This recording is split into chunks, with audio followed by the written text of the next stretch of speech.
Welcome to the Inner Fire Climbing Podcast. I am Jesse Firestone. My guest today is Eric Jerome. Today's episode is basically a 2-hour geek out about what makes a good boulder problem. We do touch on lots of other subjects like traveling for climbing, performance, training. We talk about some of Eric's climbing exploits. He is a very accomplished boulderer.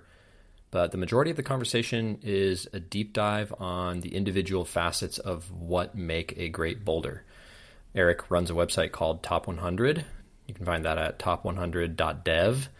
And he has a rubric for what good boulders are made out of, all the facets that comprise them. I find that bouldering is never more than one lateral step away from philosophy, so there's quite a bit of philosophical noodling in here. If you are someone who appreciates great boulders or someone who wants to learn to appreciate bouldering and great boulders, you will probably enjoy this conversation. So without further ado, I bring you Eric Jerome.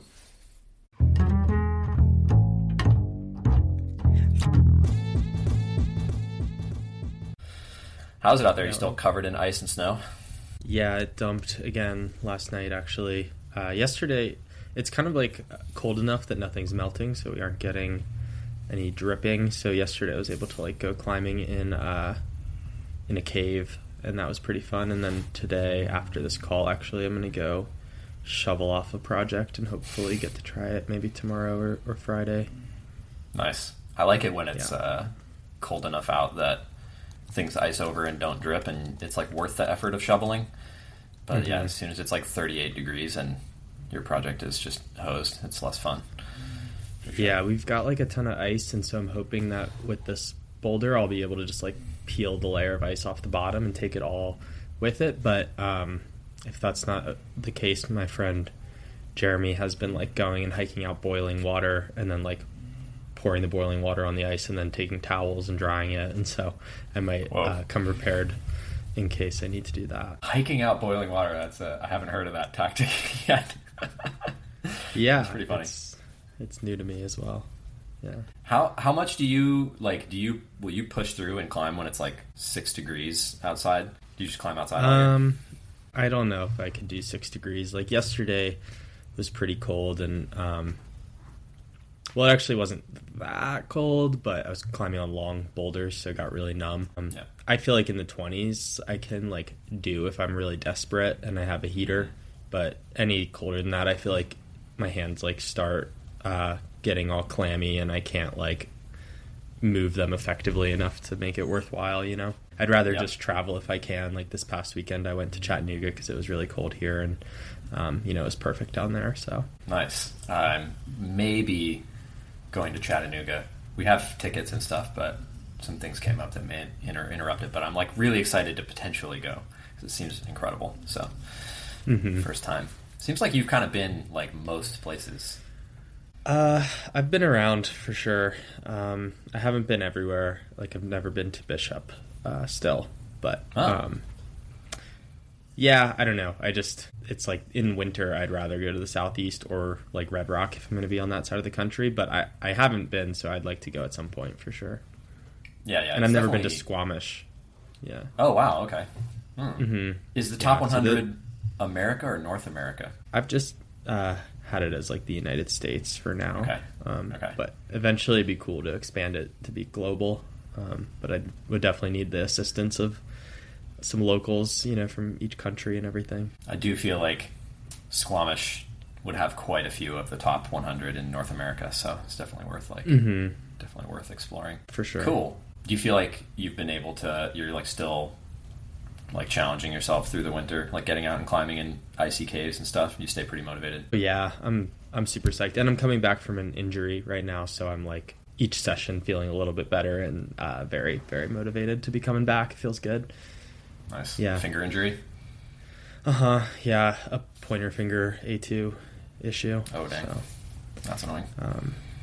Yeah. What are you interested in climbing in, chat? I don't know, because I have a baby that'll be about 4 months old, and it's been too cold to go out with a baby here, so we have no rehearsal. Maybe we'll get lucky and we'll get to practice once before we go, but mostly I'm just I'm not stressing too much. I've heard that Little Rock is like really dense, so I know we'll go there. I know we'll go to Rocktown, and I'll just be happy to like. I like going to areas and just like turning the corner and seeing some boulder that looks really cool, whether I've heard about it or not, and just like trying to climb on it. I really enjoy that, and so new areas are like kind of magical in that sense. Yeah. And I did have like 4 or 5 things on my list, but I sent that short list to a friend, and he was like, this one requires a creek crossing, this one's like on a hillside, this one's like out of season in spring, and having a baby definitely limits your like which things you can access. So I don't know. I'm gonna wing it. I'm not 100% sure. Yeah, no, totally. I mean, seeing new areas is amazing, and then you could spend like your whole trip at Little Rock City, Stone Fort, and have a great time. But if you also just want to see a bunch of areas and sample a lot of classics, like in addition to Rocktown and Little Rock City, Horse Pens is like the other big obvious one. But there's also like the Hospital Boulders, which is owned by the SCC. That's in Alabama. That's a great little crag. And there's quite a few like pretty high dense areas that you could go bop around and have a kid and have it be fine.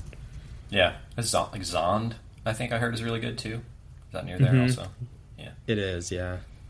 Yeah, I think I've just like accepted that I'll be a little bit like at the whim of serendipity, And also I've been climbing, like my wife was pregnant and then we have this baby, so like I've been climbing for the last year and she really hasn't, so I kind of like want her to get to climb, And I've heard it's dense for the lower grades a lot as well.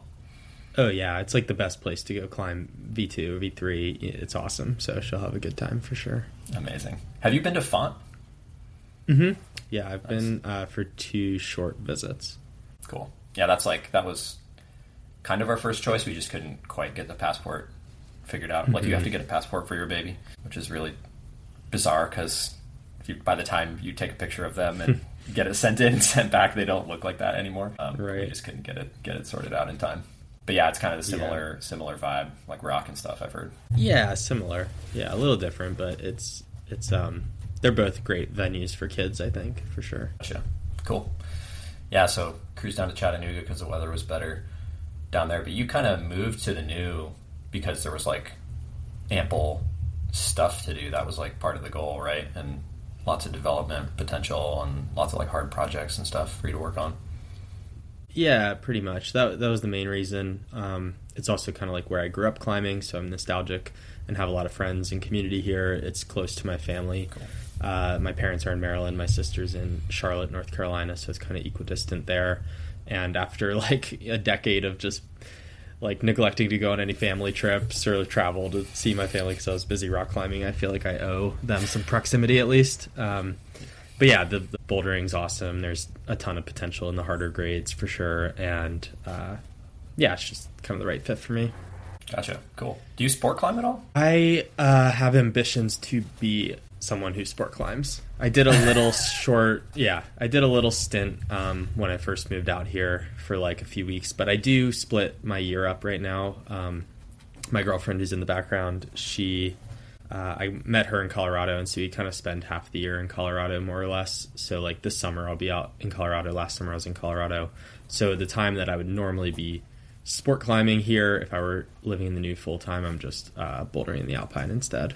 Gotcha. Yeah, that's kind of I guess that's like the dream, is to have like your winter place that you go and your summer or like shoulder season place that you go. Like I used to live in Bend, and it has a lot of it's got its ups and downs. I think Oregon bouldering is like a little bit better than people give it credit for. It's still not great, but the thing I loved about Bend was like you can climb there like all year, Like it didn't really have. It's definitely better in certain times of year, but in the winter you can just like go down into these like lava tubes, even though there's like tons of snow on the ground, and it's still like 44 degrees in the lava tubes. It's like reasonable conditions to climb. So moving here, I was kind of like, oh yeah, I'm at the whim of spring and fall again. I kind of forgot that was a thing. Yeah, totally. And the new's cool because right when it gets too cold, you can go down to North Carolina, and then if it gets too cold for North Carolina, you can go down to Chat and kind of extend the winter season at least.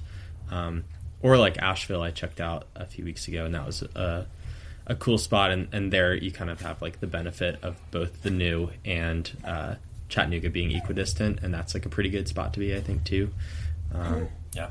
So yeah, but going to Colorado is an awesome thing, and it's cool because here, there's not a lot of other strong boulderers and hard established climbs. So, there's a handful of people who I can project with here. But when I go out to Colorado, there's I'm like the 20th strongest guy in any climbing gym I walk into. So there's like no shortage of people to learn from, and lots of obviously established hard things to kind of test myself on and improve. So I kind of think of that more as like training season, and I'm like hitting the gym quite a bit, getting outside a lot, trying to build fitness, and then coming back here, hopefully a little bit better and stronger. Nice. Yeah, I love a natural method for training where it's like not super rigid or structured. You just kind of like go with the flow and do things that seem to set you up well for the next thing, especially if you like climbing outside a lot. I think that's a really good strategy.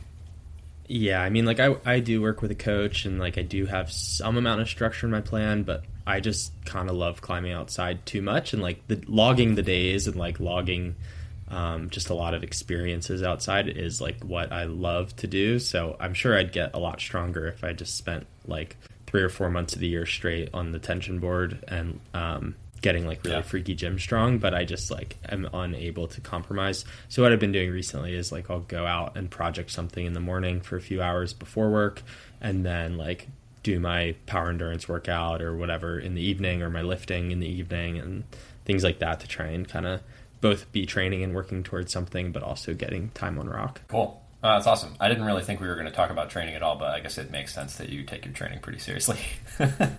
I try. Yeah, I try for sure. Yeah. I also climb, like I think I've, even with the baby, maintained like almost once a week outside with the baby and it being winter. I think I missed a couple weeks, but like I'm the same as you. Like I'm so much more motivated to climb outside, even if I do miss out on a little bit of that like freaky gym strong. But also if I climbed on the tension board 3 times a week, I don't know if my body would like tolerate that very well. I would need to build up to it over a few months for sure. Yeah, I mean, that is how I hurt this finger at the beginning of the season. So I was like, I'm going to climb on the tension board this summer and I'll get really strong. And then, it only took like a few sessions to break myself. So definitely, I think I need to leave my ego at the door with tension boarding, because like I just want to, be strong on it and climb high numbers. And I can sometimes within my style, but then I try and like do things that are out of my style or my fingers aren't prepared for at a similar grade, when really I should be dropping the grade down to like V7 and just climbing in control for a while till I build the capacity. So I'm going to try and avoid that pitfall this summer. Totally. I think like a thing that I really like about climbing outside is it has this like patience and solace to it, where you're like, oh, I'm just going to chill for 20 minutes and like think it through and like get my shit together. And the thing I like about board climbing is like the opposite. It's like furious, and you get like overstoked, and you have like loud music on and your friends are thrashing and you're not paying attention to how long you rest between goes. And like that is just I like both of those things very equally, but the board climbing environment can be really, and it's almost worse if I'm by myself in the garage, honestly, because nobody is preventing me from continuing to keep going. Well, it's funny because the session that I hurt myself, I was at the tension shop in Denver, and there was like a big crew of a bunch of different friends, and it was just a very high energy session, and we climbed for a while, and then a few of the friends kind of started wrapping up and packing up, and I was like, oh, maybe I should be done too. I'm pretty tired. And then Helen Gillette, I don't know if you know Helen at all. She's like a strong comp climber, and she was still raging, and I was like, oh cool, well if she's raging I can rage. And we both raged, and I hurt my pulley, and then like 3 days later she also hurt her pulley. So she was just a bad influence on me, and maybe I was a bad influence on her. And no one can withstand that much tension boarding, I guess. Yeah, I mean, it's just like you hopefully as you get older you get wiser, and you hear that voice in your head that's like, maybe I should stop, I'm a little bit tired. But also, how many times have you sent your project after that voice told you to stop? Like, right, totally. Enough times for sure. Right on. I think that seems like a really smart strategy. Do you find like that the climbing style in Colorado and the climbing style in the new I know you're training in Colorado a lot too, but do you find the climbing styles are like polar enough that you kind of stress different things? Yeah, they're pretty different. I mean, Colorado is, and there's exceptions, of course, because it's like a huge state with so much rock climbing and so many types of rock. But like generally, it's kind of amazing, despite it being like every crag has a different style and different rock type. For the most part, it feels more basic and board style, and like if you're strong enough, you can show up on the day. The conditions are always good there, so like you don't really have to worry about like it raining or being humid. It's just pretty much always sunny. So you go out any day you want. You can like stack your rest appropriately in your training and all that. You've got like a bunch of videos of people doing it, even for the hard stuff. And it's kind of like if you're strong enough, you should just be able to do it, like as long as you have decent execution skills. But I find that the Southeast is just like, for me at least, and I think for other people too, a much harder place to just kind of overpower. And like you're at the whim of the weather a lot, so you're like not able to necessarily get out when you're most prepared for it, or your skin's the best or whatever. And friction's like a lot trickier, I find, to get like the right skin and humidity all lined up. And the climbing tends to just be like lower percentage. It's funkier. It's got like more tricky technical elements oftentimes. I mean, I'm sure, like, I know Noah was just in the South and had like a great trip. I think if you're strong enough and good enough of a climber, it maybe doesn't matter. But for me, it feels a lot harder in some ways, yeah. Yeah, I think Noah's like the exception to a lot of different rules, honestly. Like, this is neither here nor there, but in my coaching, I really prize like stability and like understanding how to use all of your limbs to create more stability so you can be powerful and not need to like rely on the strength of any single limb or hand or whatever. And I feel like Noah Wheeler just throws those rules like completely out the window. Like he's so unstable and so powerful, and it's just not a problem. Like his grip doesn't break. I'm just like, all right, well, the rules are different for you. Yeah, totally. For sure. People are like that. Cool. It's kind of funny you brought up weather. I had some questions about that, but like a lot of the reason I wanted to have you on the pod was because I really enjoy your top 100 series. I can't remember what the first one was that I saw. I feel like you made a lot of them, like maybe 4 years ago or 5 years ago. You were kind of making one like every few weeks or every month or something like that. And just watching those, I was like, there was a sense to me of like, this guy gets bouldering. Like I just felt very in tune with like the way that you talked about it and stuff. Kind of the same as I felt like reading Jamie Emerson's blog like way back in the day. Remember that? It was like B3 bouldering. Yeah. Mm-hmm. Kind of same vibe that I felt with Jamie and some of that other early like bouldering content. But the whole top 100 series, like the point is to find like the highest quality boulders basically and hopefully climb them. Although I don't think that you've like, it seems like the list is separate from your personal experience, if I understand it correctly, right?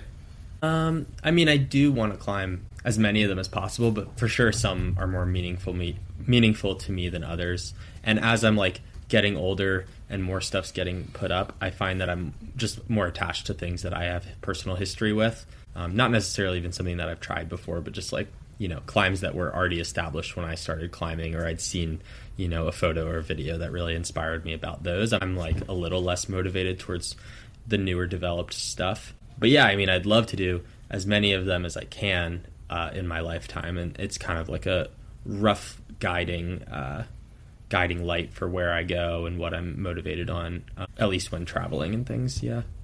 At what point did like the videos become part of the project? Was that always something you had in mind, or just at some point did you decide that was something you wanted to do? Yeah, I started doing the videos.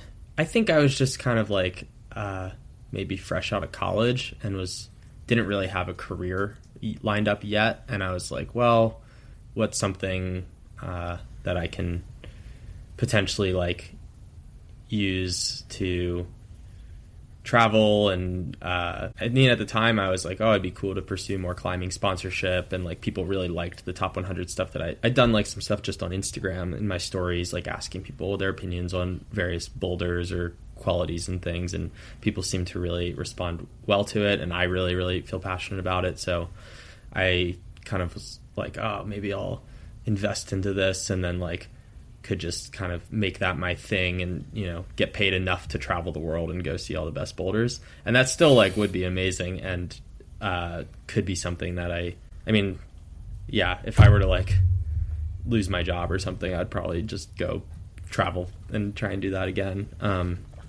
But ended up kind of like getting my career in order and don't have like as much time to just like travel and rock climb as I used to, which is another reason I'm kind of more sedentary. Is I was like working and traveling a lot, but I found it just really, really difficult to do both at a high level at the same time. So anyway, yeah, I made the videos and I still try and make them, but I would say the average quality and effort has gone down a little bit as I've just gotten more and more busy, you know. And I've also just kind of like taken, I think I got less into like debating which one's number one versus number two versus number three, and more into just kind of being like, broadly, these are all like some of the best climbs in the country, somewhere in that top 100 to 200 to 300 range, and like it's really amazing, and here's a closer look than what you might see on just like an Instagram photo or video. And I also like kind of rooting out the more obscure ones, and then those often don't have content surrounding them already, so kind of like just demystifying some of those a bit. Yeah, I think that's kind of what attached me to it, or like caught my eye. I was like, I didn't know what any of these lines were. Like, I think I had probably seen a video of like Western Gold, you know, at some point, but like some of the, like there's I think one of the highest rated ones on the website is that thing in Idaho. It's like symbolism or synonym. And like I'd heard of that area, but I'd never heard of that boulder. Like I knew who Mike Bacchino and Mike McClure were and everything, but just because I had spent so much time in Oregon and they're like right over there. But yeah, I'd never seen that boulder, and I was like, wow, yeah, that's an incredible boulder. That demystification, it's like, I guess it's a double-edged sword, because it takes away that thing I was saying about Chattanooga, where you come around the corner and you're like, whoa, what is this? But also, I'm not going to come around the corner in the Sawtooth in Idaho unless I know about that boulder and I like make that effort to go there, you know? So in some sense, it's kind of inspirational too. Yeah, I see what you mean, how it can kind of like take the allure out of some of these super mythical boulders, but I kind of imagine that's going to happen at some point or another anyway, when like some other bro goes and does his vlog about it, you know, like in 5 years or whatever. So I'm not too worried about it. And it's still like there's a huge barrier for something like Synonym. It's like you have to get to the Sawtooths, which is pretty remote, and then you have to take a boat across a lake, and then you have to hike, like, I don't even remember how far. It was like a full day's backpacking approach, so you have to like bring your like camping gear and like it's not an easy thing to get to. So I think that one in particular will stay pretty obscure. Yeah. Do you think so that's like not part of the rubric, and I want to get into the rubric and geek out on it for sure, but like how does that factor into quality for you though? Like, you know, I just feel like there's something about it being harder to get to that I find really compelling. And it's hard. It's all subjective, but obviously that piece is like very, very subjective. Yeah, no, I personally also do love an epic approach. I can appreciate a roadside boulder, but I feel like an epic approach adds more to the experience for me. But I haven't really included that in kind of like ranking the boulders on their quality, because it is like, so subjective. And I feel like people are pretty split one way or the other. Like they either like it to be an epic approach or to be super easy, you know, so to each their own, I guess. I'm definitely becoming more of an aficionado of roadside boulders in the next like year or two with the baby. Like last spring in Levy, because we knew we were going to have a baby, I like made a point of only having projects that were like up a hill or like a really far hike or like in some random area, and like save all the things that were super roadside, so that the next couple of years I have like more easily. Yeah, so I was like, I'm not hanging out at Penrose Step. I can do that next year when I have a baby. That's smart. Yeah, for sure. Yeah. I used to like go backpack bouldering like way back in the day. I mean, I haven't done that I did some in Wyoming maybe 10 years ago, and I did a lot in California before that. And like those were some of my most prized bouldering experiences, just because it felt so like hard to recapture, you know? Like I kind of knew I wouldn't be doing it forever. I kind of knew that not a lot of people were going to go do those things, and it's like sort of converts, like this is what I always say, is like it converts like a 3-star V8 experience into like a 5-star V10 experience. Yeah, cool. Yeah, no, it's definitely it's pretty special to be able to get out there a bit. Nice. All right, should we geek out about the rubric, because I have a lot of questions? Yeah, we can. And it's actually kind of good timing, because I was in Chattanooga this past weekend, and I linked up with Ethan West, who is the creator of the website itself. And we initially, so I guess to give some context, initially in the first iteration of the top100.dev website, each quality rock line, start, height, landing, were kind of like a binary checker minus, checker X. Like it gets the check or it doesn't, which obviously like didn't leave any room for nuance or ambiguity within each category. And it took me like, it's just, I have a huge mental block with actually like going through and updating the site with all of the checks and X's for each climb. But I like sat down this fall and I did it down to, and I made some updates too, because there were some climbs that had like been developed or come onto my radar that I hadn't added yet and so on. So I did a big update and like did the checker minus for all of them and sorted it appropriately. And the sorting was kind of like going from the most objective quality to the least objective quality in terms of like prioritization if all else were equal.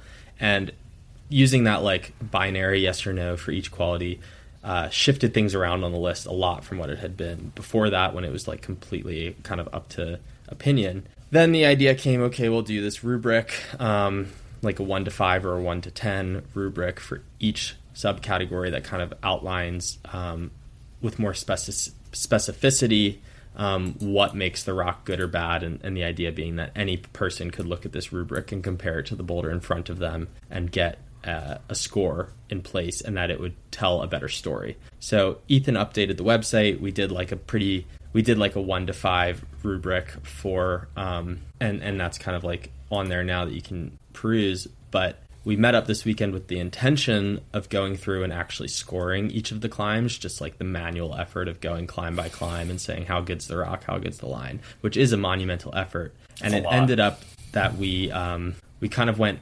we did a deeper dive and started like asking all these questions and getting really confused. And we also like had put it in the sickos chat a while back, the rubric, and people had brought up some interesting questions about like, well, we think safety should be an important factor, or like the one that was really contentious was I had asked like, should a climb be penalized for being too tall? Like, is there a height limit at which point it starts becoming a strike against the climb for being 30 feet, 40 feet tall? And people were split on that.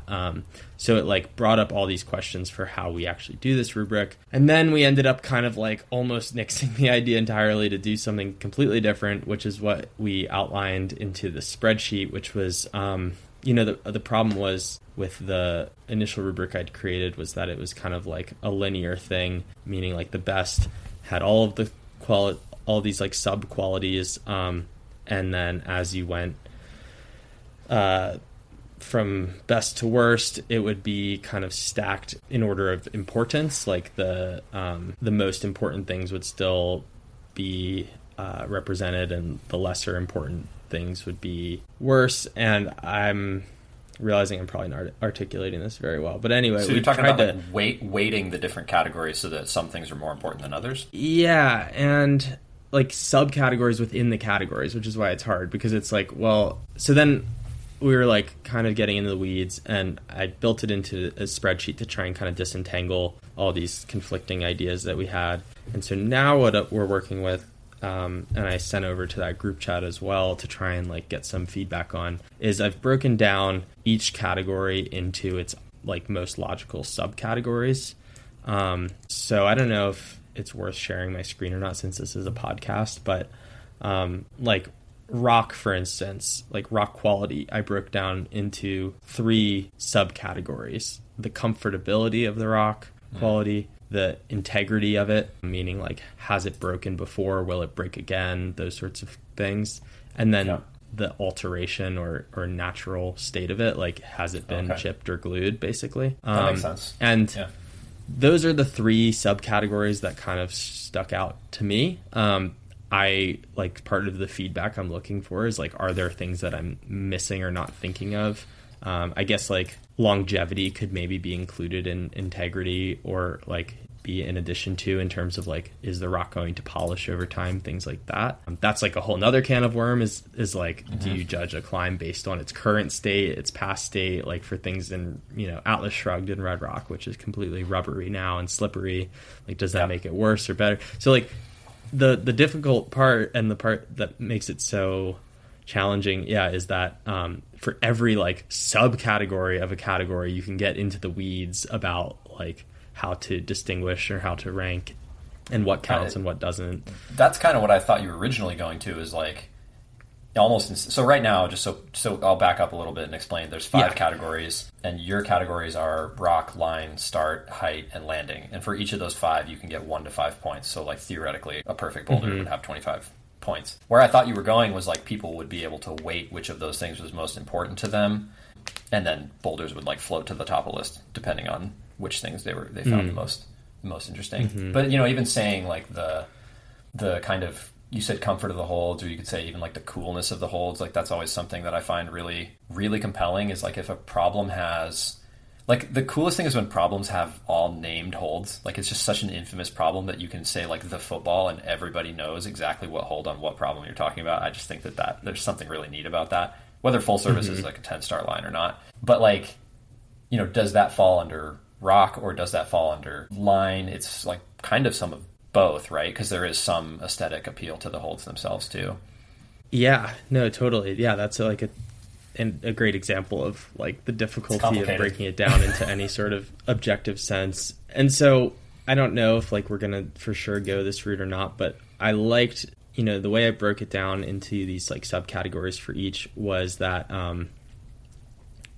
you could essentially run through the spreadsheet and score each of these for your given boulder. So like within comfort of rock, and I've just broken them down mostly into like 3 categories: best, middle, or worst. So for comfortability, like the best is it's smooth rock, it's high grain, it's not like super chunky or anything, it's like universally comfortable, like people agree it's comfortable to climb on.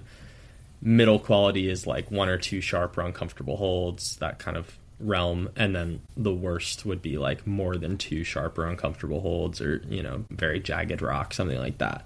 And then for integrity, it's like the best is it's never broken and it's not likely to break any further. The middle is like it has broken before, but it's not anticipated to break again. And then the worst is like it's broken and it's probably going to break again. And so like you could do like the problem is that like it's going to take so long to actually go through this for every single climb. But I've broken it out into those subcategories and like 3 kind of best, middle, and worst of each subcategory for each category. And I feel like it's actually helping kind of break it down. The hard part then becomes like, well, some of the categories have more subcategories than others. And like, how do we kind of take the results and normalize them? And then like, how do we rank them relative to each other? And how do we compute all of that into like a functional, usable website? And that's like the next challenge we're arriving at. And it kind of goes beyond like my scope of like I'm not a mathematician or a statistician or a data guy. Yeah, it's kind of like going outside of my scope here, but it's fun to noodle on, and it's like very tricky when you get into the weeds with it. I think I think something I really appreciate about it is like I have a deep interest in philosophy, and like this is a core thing in philosophy, is like take something that a lot of people kind of understand intuitively or maybe take for granted, and like get so analytical about it and try to understand exactly what it, like when we talk about a boulder having a nice line, like I want to know what that means to people. And I'll just get on my soapbox. Like, sometimes I'll be on like the Moonboard app and people will be like, third go, nice line in the comments. And I'm like, I don't understand what you're saying when you say that a board problem is a nice line. Like that's very different from my concept of, I feel like the word line should be like reserved for the aesthetics of the boulder, and clearly there's like a poor definition of that within the climbing community. So things like this help clarify that. Well, yeah, there is. And that actually is one of the points of feedback that came up to the rubric in the Sickos chat was, I had kind of pretty clearly and distinctly defined line as like the purity of it. Is there alternate entrances or exits? Like how contrived is it? And so but I think that what I came to learn through their feedback and through further thought is that purity is actually a subcategory of line, because they were making the case that for them, they don't really care that some of the climbers didn't really care if there's like an alternate entrance or whatever. They just want to climb the most striking feature or most aesthetic part of the wall. And so the way that I've broken the line down in this new spreadsheet that's in progress is like the purity, which is broken down into exits or entrances. There are like 2 elements. because I think you could arguably weight one of them to be like, yeah, well, I won't get into that. But so purity, surgicality I put into line, meaning like, are there superfluous holds or not? Sure. That one initially I had in rock, and then upon further thought it kind of belonged in line as more of like in line with aesthetic qualities. Can we pause on that a little bit? Like, yeah. Do you kind of mean like if there are multiple ways to climb a problem, that could potentially detract from its overall quality? Yeah, maybe not necessarily multiple ways to climb it, but like if there's like a lot of holds that are not used versus like a wall that has like the same five. Every climber uses the same 5 holds. Gotcha. They might use them differently, but there's no like extra stuff to grab on the wall. It's like clean like sucker holds, the grips. Yeah, totally. Yeah. It's that's super interesting because, like, to me, one of the best boulders I've ever climbed is Kingslayer, and I don't know where it falls in the new rubric, but it has so many interesting edge cases. So, like, one thing is, like, for the first half of the boulder, which most people consider the crux, I other than the start hold, I actually, like, didn't grab the same holds that most people grab. I kind of grabbed different grips. I sort of think the beta most people use is really bad, but that's a separate conversation. So it's like, do those grips count as? I guess it depends on your like personal take on it and your personal, like, you know, which beta feels the easiest to you, I guess. But it makes me think now when I'm reflecting, like, there are kind of not too many holds, because if there hadn't been too many holds, I probably wouldn't have found a good path through the boulder. But that doesn't mean it's not a lower quality boulder. Yeah, there are kind of too many holds for it to be super pure. But then you have Hagakure, which you probably also know that boulder. Pretty amazing boulder. And it actually has 2 methods that use all the same holds, but you just climb totally differently through them. And that seems like it adds to the quality to me. Yeah, I feel like it. Yeah, I would say so. And I mean, Hagakure is an interesting one too. And like, I've not climbed it, but I have been there and looked at it. And it's another question is like, well, which start is like the better start, the low start or the high start? The high start is definitely like the more quality start. Like, if the lower start wasn't there, you would be super psyched that it starts on that big flat block. But I have to admit, there's a part of me that's there's a part of me that's like, I mean, I want to do the low start just because I like I can take all of this rubric and quality stuff, and I'm very, very good at setting it aside because I bouldered in Oregon for 15 years. So, like, doing the boulder from a lay down start is just built into my, like, DNA. I have no problem with that. Yeah, and I mean, I feel the same way. I'm from Maryland, and so I get it. And, like, there's a boulder here in the new that's super, super roadside and has, like, insanely good link up potential. So I've definitely been climbing there, like, after work sessions and stuff when I'm just looking to get my fix, and I have nothing against it for sure.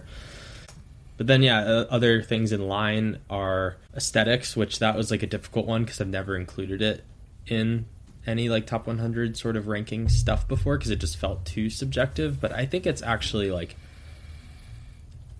not that subjective. Like, is it and the way that we kind of broke it out here is the best is if it has uniquely beautiful colors or features. That's just how I described it. And I haven't noodled on these like painstakingly. This was kind of roughing it in. I like uniquely beautiful. Makes a lot of sense. Yeah, or like maybe uniquely beautiful colors or striking features is maybe like a good additional adjective. The middle I wrote moderately visually attractive, which I guess doesn't have a lot of room for interpretation, but all these do. Like with sharp holds, it's like how sharp is sharp, and like everyone has different skin, and like whatever. Like, but I think on average, people can agree to these things, sort of. Like the top 5% and the bottom 5%, like the most beautiful things and the most ugly things, people are going to agree on. All the stuff in the middle is going to be like subject to interpretation, I think. Yeah, and then the worst is like there's nothing notable or distinguishable about this line. It's like I've climbed so many of those boulders. Yeah, totally. Most of them are not notable or distinguished. Yeah, should we take a second to pause and talk about aesthetics? Because I'm definitely I'm very interested in that topic. Yeah, let's do it. It's part of the reason it's called The Inner Fire is just because that's the name of my business, but also it's called The Inner Fire Climbing Podcast because I'm really interested in like what motivates people, and I didn't realize that when I started the podcast, but as I did it more, I was like, oh, actually, that's like pretty fascinating. And I connected with your videos because you clearly have a strong aesthetic appreciation. So it's actually really interesting that didn't make the like first version of the rubric, but I guess that's a whole different can of worms. I'm really curious to know like how you think you've developed your appreciation for what boulders look like. How do you know that something is striking features or uniquely beautiful? Mm-hmm. Yeah, I mean, I think it's similar to developing any appreciation for anything. Like you got to have a lot of exposure, and so that's like why I valued travel so much, because I feel like you can't really be a great judge of something if you haven't exposed yourself to a lot of that thing. So visiting different areas and seeing what other people think is good or bad, and just getting like a huge sample size to then judge from makes it easier to be a good critic, I guess. From there, when it's actually like determining what is or isn't aesthetic, I feel like unique is really the word for it. It's like, is this special? Like Aaron Schneider, who's probably like the most active and stoked developer here in the new, kind of went on a rant the other day when we were climbing. He's like, I'm tired of people calling everything mega, Mega means special. Like not everything can be mega, and like we can't just call everything mega because it ruins the term. And so I think there's something to be said about like a line that really stands out in a unique way that separates it from the rest. Yeah, I kind of think mega is reserved for like those boulders where their quality is actually going down because they're so tall. That's like my personal, like when you were in Leavenworth, or wait, have you been to Leavenworth or just Index? I have. Okay. Not a super long trip. Cremation of Care, did you go look at it? Yeah, I did. Mm-hmm. Yeah, so like that is, when you're like, a boulder could be lower quality for being too tall, that's like immediately the thing that came to mind, because it actually does start above your head on a flat jug and climbs. Mm-hmm. There is an easier version that's like obviously very popular, but Cremation, when you walk up to it, if you like highballs, you're just like, wow, that's an incredible line, but I think it can't be a 5-star line because it's like 30 feet tall or something like that. It's kind of massive. Yeah, that's an interesting one. I kind of am of the camp that like as a boulder gets taller and taller, it becomes less and less quality, or like it fits less into the category of boulder even, and more into the free solo category eventually. And like that was something that there was disagreement within that Sickos chat of like some folks feel as though there should not be a high, like a cap to or height should not penalize a boulder, and a lot of I think the majority of people felt that way. And so that's something I've been struggling with, like how to incorporate that into the Top 100 website, is like, should taller boulders be penalized? So there was some interesting discussion around it, like Jeremy, who I mentioned earlier with the boiling water, said that in his mind, a boulder is like the perfect height is a height in which you don't, like roping down it is not a necessity. Like you don't need to wrap it, and it's enough to, I'm paraphrasing and hopefully I'm getting it right, but it's like something that intimidates you from the ground, but it begs to be climbed ground up, and it like gets your heart pumping and like accesses that level of, danger or adrenaline, but it's not actually life or death, And I think that was like kind of a pretty good description of what most climbers are looking for in bouldering. And I do see how like needing a rope and everything could kind of like detract from the purity of the bouldering experience, because bouldering is all about like not having ropes in a lot of ways. Supposedly. So. Yeah, right. Yeah, supposedly it's the casual discipline where you don't need a lot of stuff, but I think that's become just increasingly untrue. Mm-hmm. Yeah, I guess maybe the broader question is like, in order for the rubric to make sense, like, do these things need to have broad appeal? Like isn't the point for it to be like as objective as possible? And like height is just such a subjective thing because your personal risk tolerance may vary. Well, it's probably, it is very subjective and one of the most subjective. And that's why, it's furthest right on the website and therefore like ranked the least or weighted the least, like it's of these 5 factors, it's the least important. And then you could also keep going into more and more subjective things like the approach or like the scenery or the movement or the history, like, those things matter even less. And so, I did include those in this new spreadsheet just to kind of be all encompassing of anything anybody might care about, and maybe they're just worth like a smaller amount, and you get just smaller and smaller value for the things that are more and more subjective.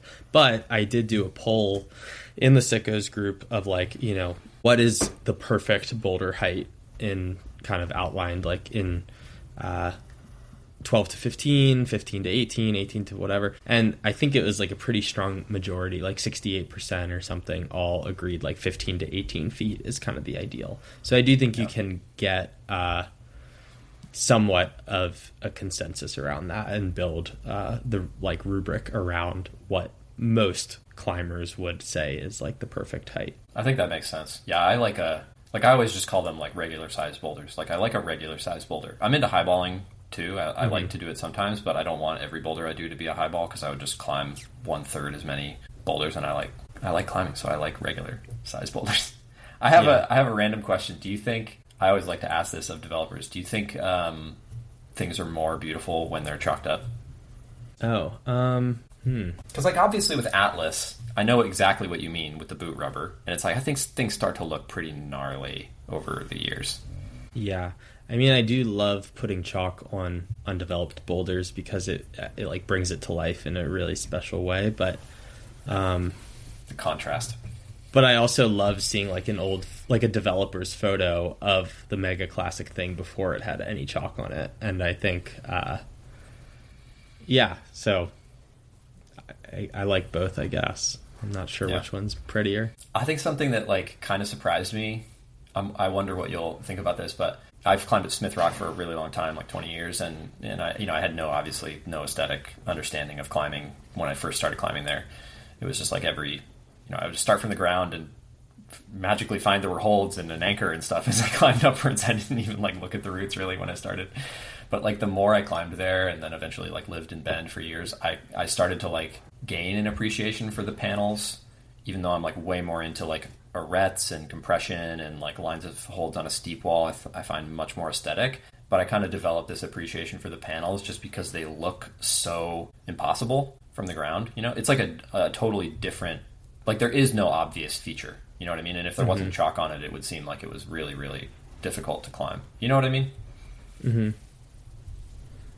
Yeah. I don't know if I really relate to like being inspired by that, but maybe I just need to go climb at Smith. Don't do it, man. It's not worth it.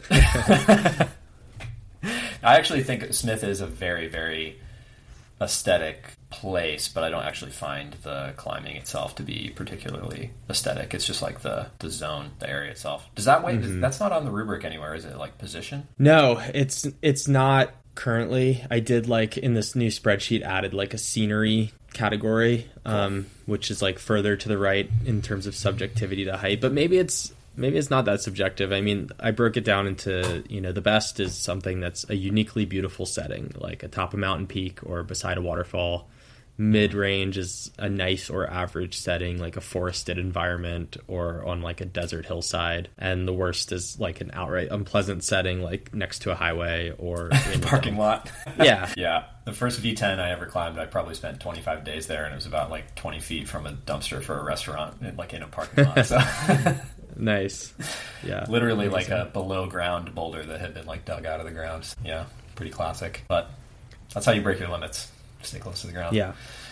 Right. So yeah, other than traveling and just getting more exposure, is it just like it's kind of like developing an appreciation for art almost, where people need to like look at more boulders and just kind of see what inspires them, kind of thing? That's how I think of it, yeah. And one of my favorite things to do if I'm on a trip, I can only climb so much, but I love going and looking at the best boulders in an area and just kind of like expanding my understanding of what people value in bouldering and why. And you can also achieve this to a degree by watching videos, but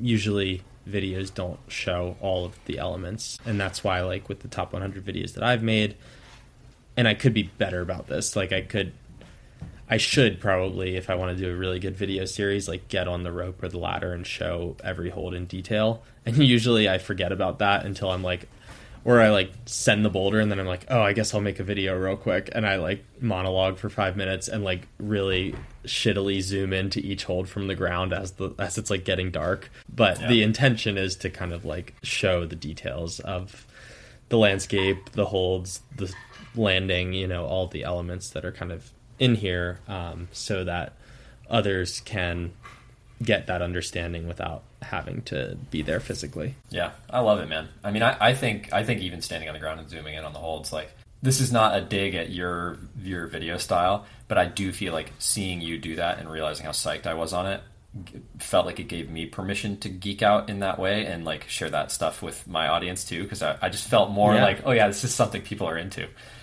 Yeah, I mean, I don't want to take too much credit, but I did notice like in the year or two following when I was doing a lot of those videos, I felt like there was a notable increase of people showing the holds and how you grab them. And I'm psyched about it because that's like exactly what I want to see when I'm watching a climbing video. So, I mean, if I'm being a tiny bit judgy, if I'm going to watch a vlog, I would rather it be at least 50-50 about the boulder and the climber, and not 100% about the climber and the boulder is just a thing that they're consuming, if that makes sense.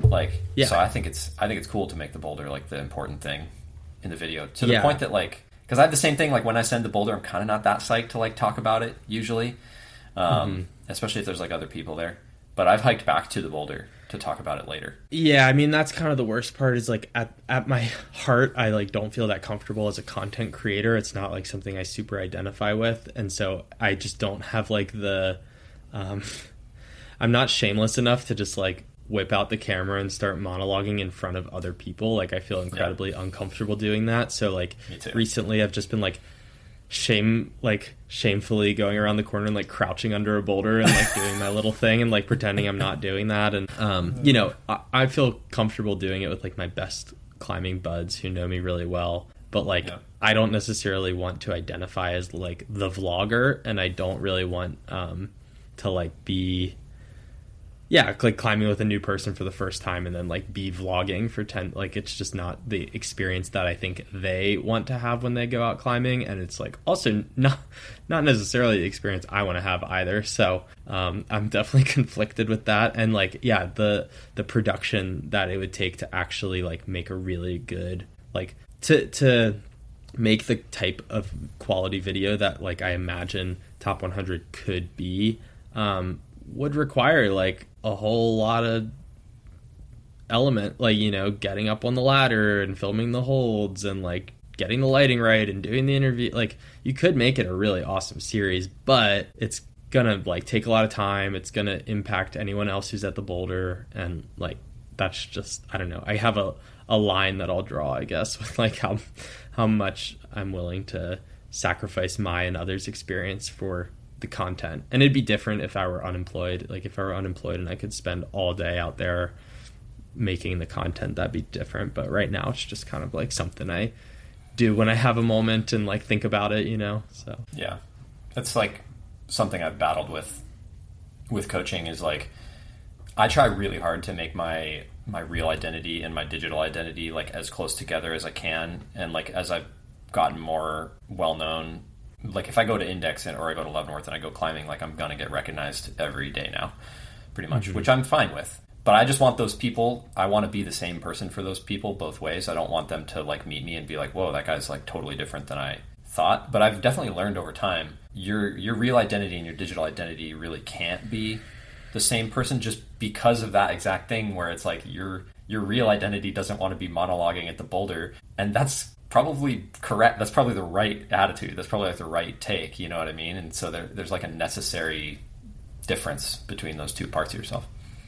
Yeah, it's tricky. I mean, because like a lot of the elements of my personality that I really love are like totally not shown in any of my content. Like for instance, I'm like a pretty silly, goofy guy, but like you'll only really see that if you're like a good friend of mine and I feel really comfortable with you.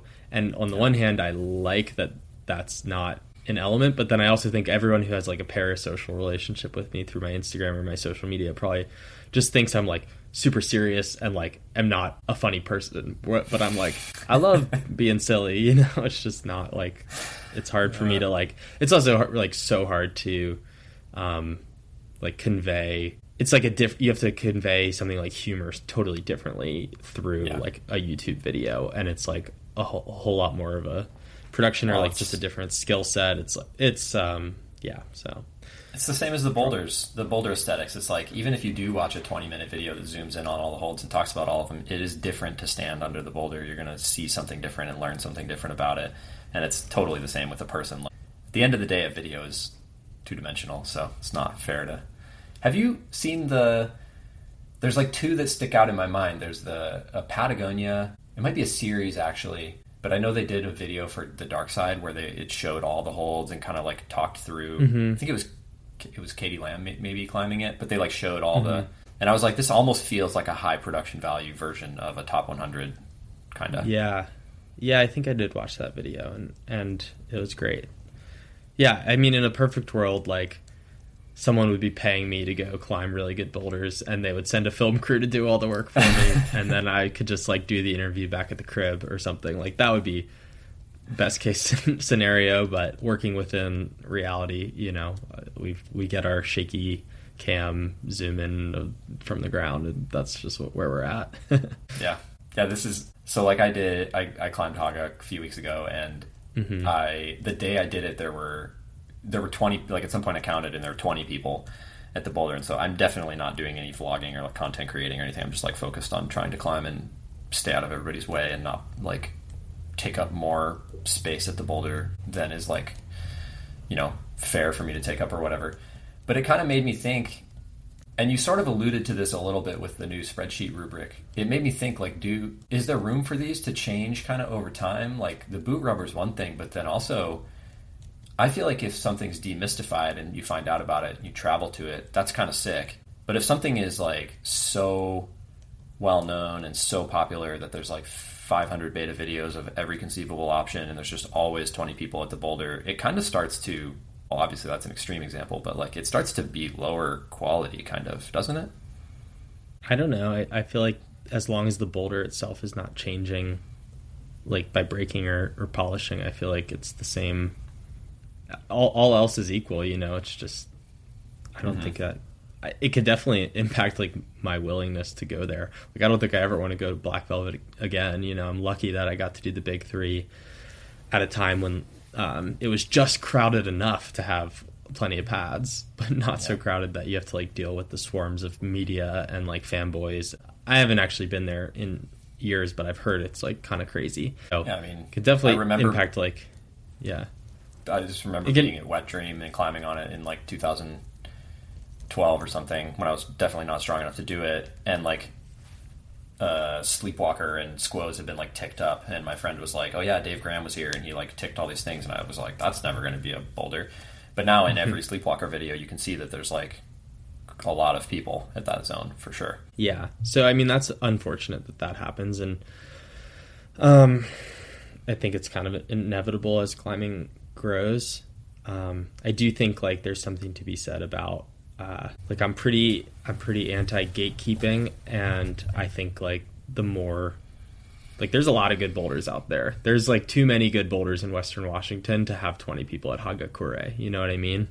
Like, I feel like through accessibility to more and more hard problems, we can spread people out a little bit, and I think that's kind of like a necessity to save our most famous problems from like the worst scenario. It's just tough because like all the things that make Haga, you know, setting aside this rubric for quality, like there are revealed preferences that people have about bouldering that I don't think would show up in a rubric, especially a rubric made by somebody who takes their bouldering so seriously. I know you're a silly guy also, but you also take your bouldering seriously. Yeah. Like people, I don't mean to like lowest common denominator people, but just if you look at what people seem to be the most motivated to do, I think people actually like much lower boulders than 15 to 18 feet. Like, people in the sickos chat might say that that's their, but like if you just look at what gets sent on like 8A or on Kaya, I think people like low boulders, lots of beta videos. close to the car. Yeah, I mean, well, not to reveal my crust, but like the thing people really like is soft boulders, and like if it's soft and it's not scary, then like it's the best. Yeah.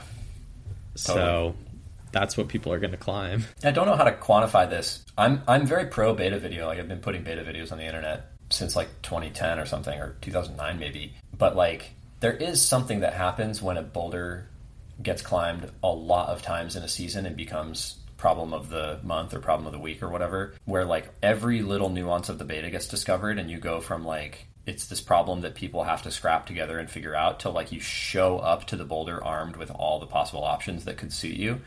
And like that doesn't say anything about the boulder, but it definitely takes something away from the experience of climbing it if you come with all that information, I think, anyway, for me personally.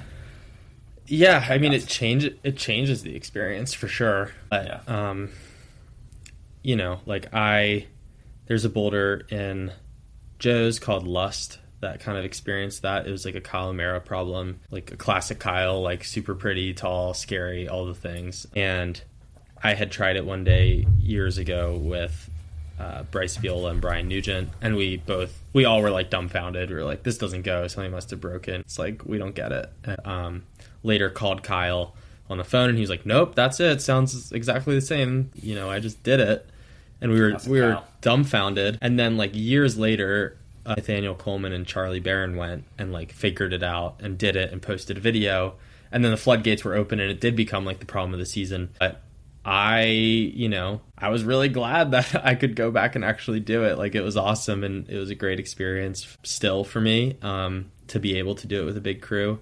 And the reality is I like wasn't motivated enough to go have that like puzzle it out experience. But I was surely puzzling other things out or moved on to whatever else was inspiring at the moment. But I'm grateful that they did it and posted a video because I had so much fun climbing it. So totally. It does change the experience. I don't know if it's always necessarily like always has to be negative. And I think some people enjoy the puzzling, but that's also like another subjective thing. Like not everyone's going to enjoy that mystique and around like not knowing the beta. Some people do just want to show up and execute, and I think that's fine. I think I really, really enjoy the puzzling as long as I can like hold back my ego. Like if I'm trying a first ascent, that's like my favorite part of the process for sure. But if I'm in having the experience you had on Lust, especially for multiple sessions, I can get pretty frustrated.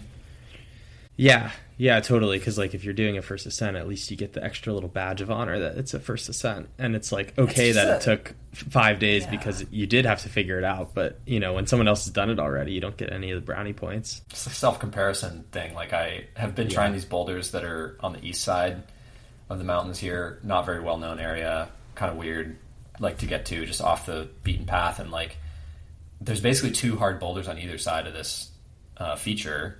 They're both really sick lines.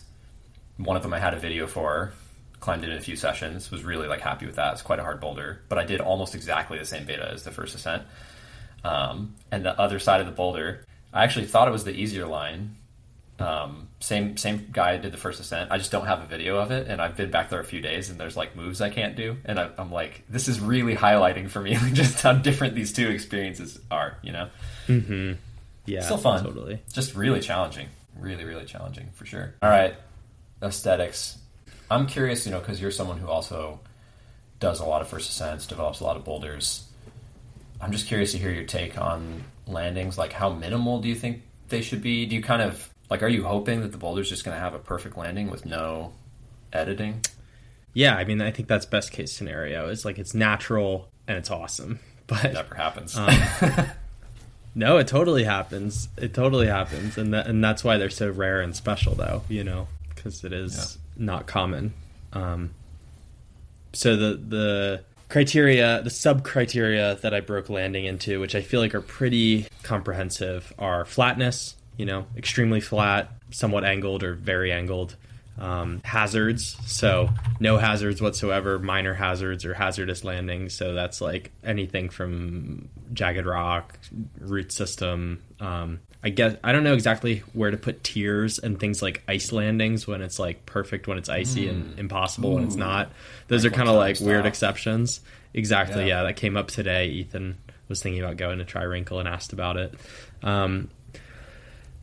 So hazards, materiality, I think is an interesting one. So like the best I think is like a soft landing surface. So like a sandy landing in Fontainebleau, or like in a field with just like lush natural grass. And that's another element where things can change. Like if a boulder in a grassy field gets as popular as Hagakure or Wet Dream, that grass is not going to exist anymore, and that sucks, and maybe it decreases the quality. Moderate landing surface, which I described as like firm dirt or gravel, like your average forest landing or something, or like your bishop landing maybe. And then like dirty or uncomfortable landing is the worst, which would be like it's muddy, it's like it's like sticks and talus and things like that. Alteration, so an entirely natural landing is the best. Brownie is like the best points. Somewhat altered or manufactured is the middle ground, and then heavily altered or manufactured is the worst for that subcategory. And then lastly, dab factor, like no dab potential, slight dab potential, significant dab potential. So that's how I kind of recently just broke landing out into those 5 subcategories that I feel like are pretty comprehensive. The gravel thing is interesting, because I'm thinking about the first time I did High Plains Drifter, and I like walked down and threw down my, little like bifold pad, and it fell on the drifter move and like completely missed the pad and landed in the like pea gravel, and it was fine, except for I don't know how much like the water brings the landing back in, but I feel like Mandala and the drifter boulder and like some of those other landings like have gotten like carved out a little bit over time. I'm not sure how soft they still are, but yeah, I remember being shocked that my ankles were okay when I missed my pad. Yeah. So kind of soft. Yeah, and then in terms of like building landings, I mean, I think in terms of the list and the quality, it kind of equalizes in that like if the landing's hazardous but then gets built to be more flat, it removes, or it gives it more points on the hazards category, but it maybe takes away points in the alteration category. So kind of like equals it out a bit. I think in terms of like building landings and stuff, it's like the most important thing to consider is, whose land are you on and what is their feelings towards climbers and landings and all of that nuance. But, if all else is, if that's okay to make a landing, I personally love building landings, and I find it more satisfying and enjoyable than doing the climbing half the time. So, and I'm like notorious for being kind of a perfectionist and like never being finished. Like, oh, let me just put this little pebble here and it'll be just a little bit better. So I like building landing, and then I feel like it's nice because especially on first ascents, because and I usually won't alter landings on established things, and if I do, it's pretty minimal. But especially for first ascents, I like making it, a nice environment for other climbers to enjoy. Yeah, that makes sense. I mean, you kind of take responsibility when you make a first ascent. You take responsibility a little bit for future visitors. You kind of want to bump that hazard points. Well, yeah, you want the quality to go up in the sense that the hazard goes down. So it's like worth altering the landing, I guess, a little bit. Yeah, totally. And there's like longevity involved too. Like, you don't want it to be eroding and things like that. And I've also recently been like, if I can incorporate it in a way that seems organic and like natural, I will like build little seating situations too at some boulders. Yeah, so that people have a comfortable place to chill. Did you ever go to Lighten Up when you were in Washington? No. It's V9, so it would only be on the singles list, but really high quality boulder. It is unfortunately like a full blown lay down start. Like you have to lay down and like pull your butt off the rock, but it does start on a jug. But it has like a really perfect little like bench seat that they built, I think, when they built the landing, and it's like in a pretty nice spot in the forest. So it's a good one for that. I like that personal touch of adding seating. Does movement get a place on boulder quality? I know it's not in the rubric, but how do you think about that piece? Yeah, I added a little line item for it here in the spreadsheet.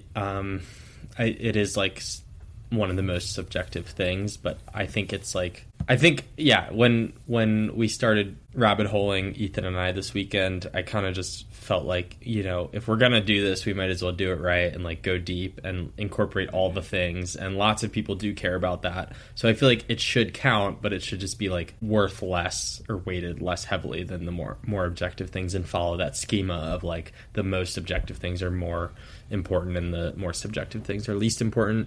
And so I only broke it down, and I didn't like break movement down into multiple categories. I just included like, full points is it's got one of a kind movement. It's like totally unique, because I feel like uniqueness is again the word there, that when I've talked to others who do really want to see movement on the list, they're like, I just love doing a move I've never done before, and I think people feel similarly about holds, like you said. There's the football hold or the H hold or the J hold. Standard movement is like the middle one, and then universally unpleasant is how I described the worst component, which, yeah, I don't know. Like, I feel like there's not that many things where everyone agrees it's unpleasant, but there are some boulders, I feel like, where that's the case. So even I think the holds play a really big role, because even like standard or boring movement, but on super uncomfortable holds, the movement winds up being like really unpleasant for sure. So yeah, those things. Yeah, and like then it kind of, where my mind goes there is like, should sharpness even be in the rock quality category? Because it's more about like how you as a climber experience it. And so I could see another category even being experiential, of like, and maybe that's a more personal one, then you could tweak it or something. But it's deep. You got to go deep. Yeah. I mean, there's for sure. The style of climbing in Bend when I lived there, like, it does tend to be like vert to off vert, a lot of cliff bands, a lot of like tall lines, and a lot of crimping. And like, there are so many things where if it wasn't sharp, or if the hold wasn't as in cut as it was, it just wouldn't go, or it would be like way harder. Mm-hmm. And so there's a certain, if I put myself in the mindset of a Bend developer, which thankfully I'm like not anymore, but there's a certain amount of like, you want it to be kind of in cut or kind of painful in order to like make it more realistic that it goes. Just got messed up, I guess. Yeah, I can think of a lot of lines where the movement like saved a boulder that otherwise I wouldn't have found as interesting or as high quality. Yeah, I mean, like this past weekend in chat, I tried standard lines, which is on the list, and it's like really amazing in most of these categories. But I found it to be quite sharp, and two, I just found the movement to be so unpleasant. Like, I really did not enjoy climbing on it. I want to do the boulder still. I wasn't able to do it. I kept dry firing at the end, but I want to do it, but I don't really want to go back, type of deal, and then yesterday I was like forced to climb in the local link up cave, and the movement was really awesome, and I had a blast. So there's like, I think it's because these things are so subjective, you have to like leave room to have unexpected experiences. And I haven't really ever formally thought about it this way, but I said something earlier about like appreciation of art, and I feel like it is, you don't go to an art gallery expecting to look at things and like feel the same things that other people felt. You just go and you look at stuff and you like see what you feel. Like, that's what it's all about. So I guess it's kind of the same for boulders. It's like, hopefully if I look at a 5-star line, I'm going to think it's a 5-star line too. But I've been disappointed, and I've also climbed a lot of 3-star boulders that I thought were actually like pretty damn good. Yeah, it's cool. Yeah, it'd be cool to like rabbit hole a bit more on. I've never looked with much depth into like how art critics think about art, or movie critics think about their practice. Yeah, and I'm sure there's something to be gleaned from those fields that have been like much more thoroughly explored than this one. But at the end of the day, like, it's up to in all of those, it's like, it's just one person's opinion. So totally, I think the principles of graphic design like they're up for debate, like what makes it beautiful or whatever, but the concepts that are in graphic design about like use of space and contrast and all that kind of stuff like definitely applies to what boulders look like. There's just something really stunning about like a double arete compression rig, because it's so symmetrical and the lines are just like, and I know people who don't like those problems, but to me it's just like, I look at it and I'm just like, it's so pleasing to the eye, can't help it. Yeah, Yeah, people who are like, all compression climbing's the same. I hate that take. What, dude? Yeah. How do you feel for yourself? Like, do you feel like the things you've been the most motivated on, or the things that you put the most effort into, would they all fall quite high on this list? Would they be ranked quite highly? Mostly, yeah, I think so. Not all though. Like the one of the climbs I put a bunch of time into is this first ascent I did in the Tetons, and it's like pretty cool. But I was inspired specifically on that one from like a difficulty perspective. I was like, this is harder than anything I've ever tried, and it's cool enough, you know, that I want to like see it through and see if I can do it. And I'm sure like I'll have different projects that tickle my fancy in different ways over the years, like something that I just want to do because it's hard versus something that I just want to do because it's pretty. But I mean, the perfect is when it all aligns and it's like amazing and inspiring and super hard, and that's kind of like what I'm well, I mean, that's what I have sought and found in the new. And sometimes though I just I don't always want to be pushing super hard, so I'm like psyched to finish the projects I have open right now and then take a little break from like mega projecting for a while. Totally. Yeah. I mean, that's like, you asked me what I wanted to climb on in chat, and it's just like, I'm kind of the most psyched to climb on like V6, 7, 8, 9. I love climbing on that range because I don't have to get super duper emotionally invested usually.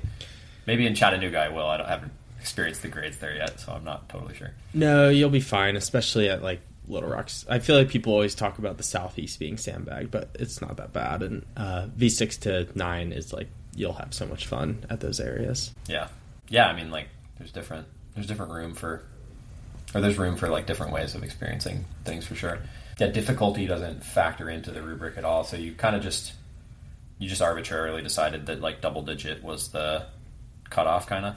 I mean, I do technically have like the single digit tab on the website. It's just like the amount of effort it takes to, especially with if we end up going with this system, which is like, you have to do, what is this, 3 subcategories for rock, 5 for line, 4 for start, 5 for land. Like, just to get through a list of 100 is like, it just takes a huge amount of effort. And there's so many I think I'll be curious to talk to you after your trip, and like, it might totally change the way you view quality bouldering, because in my opinion the Southeast is just like the best, and it almost like makes me just not even want to do the list thing in general, because like the Southeast is so dominant, especially in the single digits, where like you'll just walk around Stone Fort and you'll be like, wow, these are all like the best climbs I've ever seen. And then there's like 20 other areas in the South that are like that.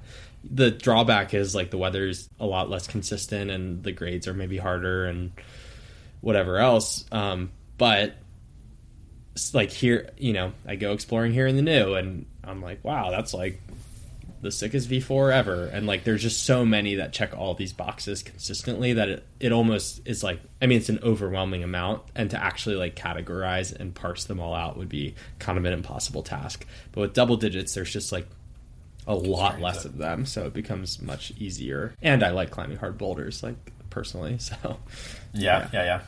It makes sense. You need I guess like proctors, now that you have a rubric, you need to like send somebody out to test all the boulders and like test it against the rubric.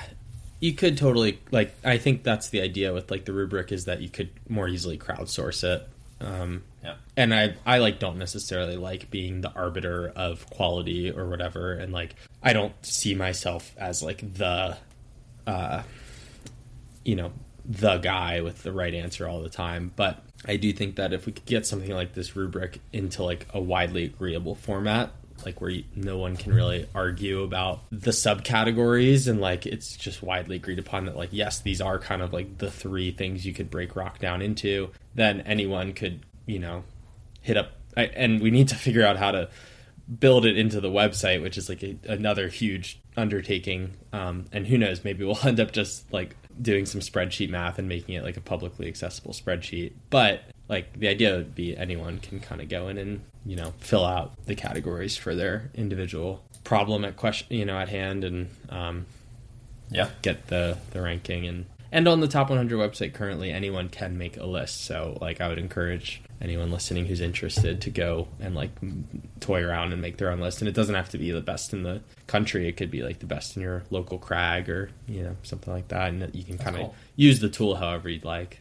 Yeah, it's such a cool idea. Like, one thing I like about the denser rubric that you're doing in the spreadsheet is I used to be a web developer. That was like my previous life. And it would be very easy to let people filter and just like uncheck which parts of the rubric they don't care about, or just like max it out. So like, you know, I guess height right now bias is towards the middle, but if you did choose to have it so that it was like higher boulders were just arbitrarily worth more or something like that, people could just uncheck those categories and just say like any boulder that's like above a 3 for height, I don't care. It's like all the same to me, you know?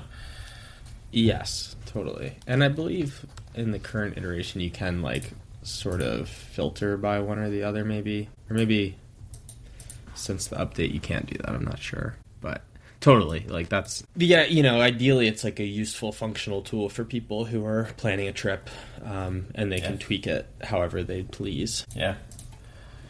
You kind of mentioned weather when you were talking about the Southeast, and you know, I guess this is maybe a personal question and not a question for the rubric, but like how much does that factor into your personal choice of like what to go try, or like what hike, you know, will you like go to an area that has great lines if it has notoriously bad weather? I guess you live in the Southeast and go to the Southeast, so. Yeah, I mean, you just have to be strategic. Like, the Southeast is a great place to live, I'm sure, like Washington, where like you can just reliably get a good season in, but it's a really difficult place to plan a trip because you might get totally hosed. That's like, you know, I want to go climb in Washington real bad, but I think when I do go, I'm going to make sure I have like at least a month or whatever to account for bad weather. Truthfully, I would come this time of year. Yeah, well, I mean, the problem is most of the places I really want to climb have exactly the same best weather window. Like November's pretty much universally amazing everywhere, so you just gotta prioritize, which is a really difficult thing to do. But I kind of I'm psyched on what I'm kind of currently looking toward is because I find that the like constant travel to be like pretty at conflict with like all the other elements I appreciate of my lifestyle currently, which is like being able to like get into a routine and like focus on my work and like build some relationships and have a dinner party and like, you know, whatever. And the travel can be really dysregulating and like make me feel kind of lonely or like spun out. So I'd like to live in like a different part of the country and the world for longer periods of time if possible. So like Max Zolotukin, who's with you up there in the Pacific Northwest, I feel like I looked at his trajectory and I'm like, wow, okay, he's lived in the Northeast, he lived in Utah, he lived in Colorado, he lived in California, he lived in the Pacific Northwest. He's really only not lived in the Southeast and like maybe New Mexico or something. And so it seems like a really good way to see the country and also just like, spend the time required to like really dive deep into a climbing area and do a lot of the best stuff. So, you know, right now I'm like living in the Southeast and it's amazing and could probably live here forever. But I certainly, before I go down the path of like having a family and all that, would like to try and, you know, live in Pacific Northwest for a year or so and live in New Mexico and maybe California or maybe abroad somewhere if I get lucky and can swing that. So that's definitely the way, I think, if you can manage it. Yeah, there's definitely like certain parts of the country where over the last like 10 years or so, the stronger climbers have just sort of like been magnetized towards, you know, Central California and the Pacific Northwest here. We have quite a few strong climbers, and obviously Colorado and Utah and stuff like that. You sort of have to choose what works the best for you. I mean, like, I think one issue with Washington, I don't know how true this is for Max. I feel like it must be pretty true for him because I know other people who climb, you know, a similar level to him, and they moved to Washington and then they lived here for 2 years and then they were kind of out of boulders, like, or maybe they had like Penrose left to do. And I don't think it is quite as deep as a lot of other areas of the country. The climbing that's here, I think, is like quite good though.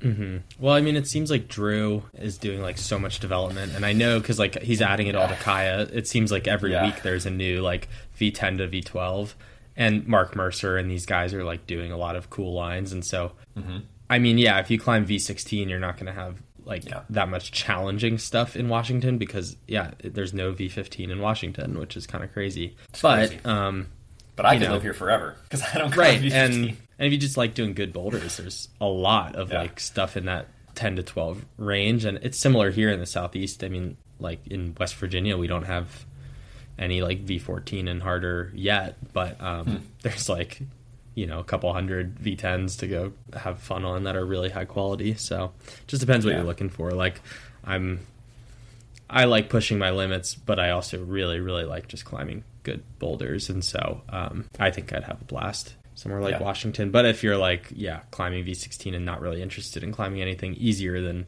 V13, then maybe not such a good spot. Yeah, you kind of mentioned that like going on trips can be a little bit enervating for the rest of your life, like the other parts of the things that balance out your climbing, your relationships and even your training and stuff like that.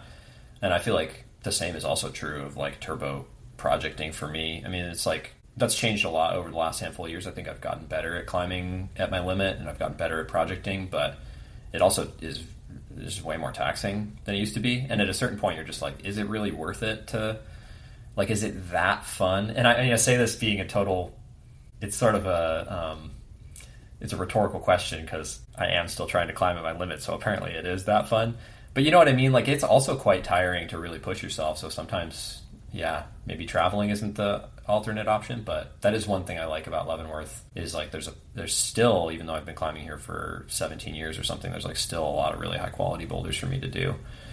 Just have to hike further up the hill usually. And that's thanks to Drew. You're dead on. He's probably one of the most motivated and prolific people I've ever met in rock climbing. It's just absolutely insane how many boulders he puts up. Yeah, no, it's really impressive for sure. Every corner of the state. Like every time I get a tour to any new boulder I've never been to, they're like, this is the thing we're here for. And this is the V12 that Drew put up. It's like everywhere I go. It's like, wow, he's really been to every corner of the state. Yeah, he gets after it. It's super inspiring for sure. I hope to put up half as many boulders as Drew has in my lifetime. Me too, but it's not easy to do when you live in the same region as him because he did them all. Yeah, totally. What like places are at the top of your list to check out internationally? Like where have you not been? I haven't been a lot of places. The top of my list is New Zealand and Australia. I think that those just I mean, Australia, like if the Gramps weren't experiencing as many closures, seems like just the mecca. And New Zealand, just I'm so excited to go to New Zealand for the first time. It's definitely like a check your ego at the door kind of place, but in terms of beautiful, standout, singular lines, it seems like one of the best spots. So I'd like to check those spots out. I've never been to like Brienne, and I've only been to Magic Wood in Switzerland, which I wasn't like the biggest fan of, but I'd like to check out all the Ticino stuff for sure. And then there's some other areas throughout Europe that seem special. Norway is really, really high on my list. That's like up there with New Zealand and Australia. Japan, more so for the culture than the climbing itself, but there are some really good looking lines. And this summer I was in Brazil climbing and climbed with Jun, a professional Japanese climber, and kind of picked his brain a little bit about what the best climbs are in Japan, and started just like percolating what a trip might look like. But really, I mean, I'm pretty stoked on the South, honestly. So you're where you need when to it's be. good. That's when cool. It's good here, it's hard to leave. So I've been prioritizing summer trips. Like I went to Brazil this summer. The summer before that, I checked out Rocklands. This summer, I'm hoping to be able to make New Zealand happen. Nice.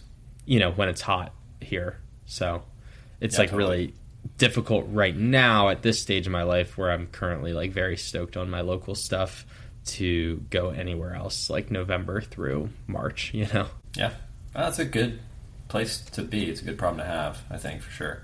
My wife is a teacher, so summer is like kind of a good time for us to travel anyways. I don't know what we'll do with the baby. I mean, we're close to Squamish, so that's kind of the normal choice, but it's not the same as going to the southern hemisphere. Like, the conditions aren't actually good in Squamish. It's just tolerable, basically, which is not the same thing.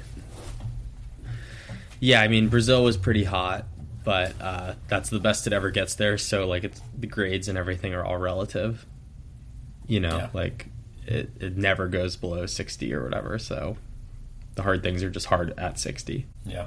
Yeah, it seems like, I mean, your list has a balance of, like, culture and pure climbing. Brazil seems like it'd be a really cool place to visit for the culture, too. It seems like a pretty interesting country. Yeah, it was cool. It wasn't super on my radar, and then through Kaya, I got connected with, like, a guidebook author out there, and he was like, oh, you should come hang this summer, and we've got a cheap room for you, and so I just kind of spontaneously pulled trigger on it, but it was a very cool experience, both from a cultural element and from the climbing perspective. Nice. So wait, you have a Kaya guide in Brazil, in a Brazil area, or? In progress. Yeah. Cool. Nice. Do you guys have other international ones besides, not counting Squamish in Canada? We have a few. We not, like, pursued it heavily. We've kind of mostly been focused on the United States, but when things come up organically, we're like, sure. One of Mark's friends from Squamish, Faisal, does a lot of the development in Wadi Rum, Jordan. So Wadi Rum's in Kaya, which is, like, kind of random. It was, I think, our first international destination. And then we've got a couple other throughout the world that are kind of in development, but nothing like, at this time, nothing has been like a kind of strategic choice to go internationally. It's just been more serendipitous. Gotcha.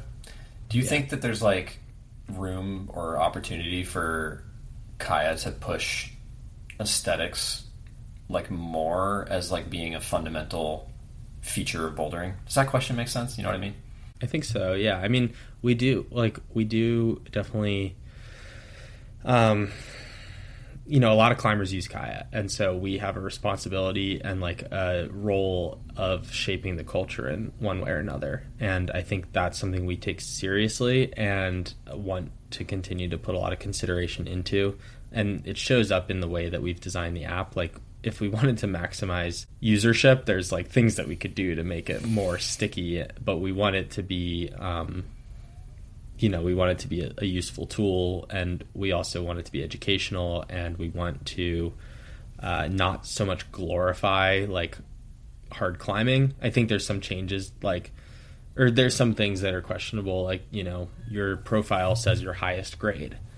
That's, like, very much like a status, like, it's in line with the, like, status hierarchical, ranking of climbing ability. But we don't really promote, like, the ranking as heavily as something like 8A, which creates a very performance driven app. Yeah. We care more about creating good experiences with your friends and having it be, like, a more fun, accessible environment. And so I do see Kaya as, like, a potential avenue to lead the way in terms of how we talk about boulder quality. But the problem is, like, if we say built the rubric into Kaya, every guidebook author or climber who feels like it's still, like, kind of a lot of work to include all of that. I think it'd be cool as, like, an optional thing down the line, when we have the bandwidth to build this into the app. Like, right now you just can give us a climb 1 to 5 stars as a user when you log it, which is pretty standard. But if there could be, like, a drop down, like, if you want to get more nuanced, like, click here and you can rank the line and the landing on all these qualities over, a decade or two. Maybe we could get some really interesting community source data through that.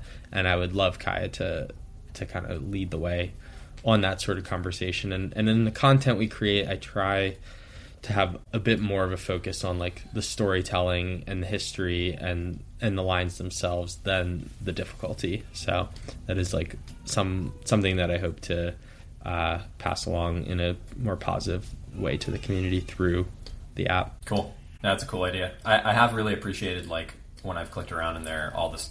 I was just surprised at how much more stuff there was for Leavenworth than just the boulders.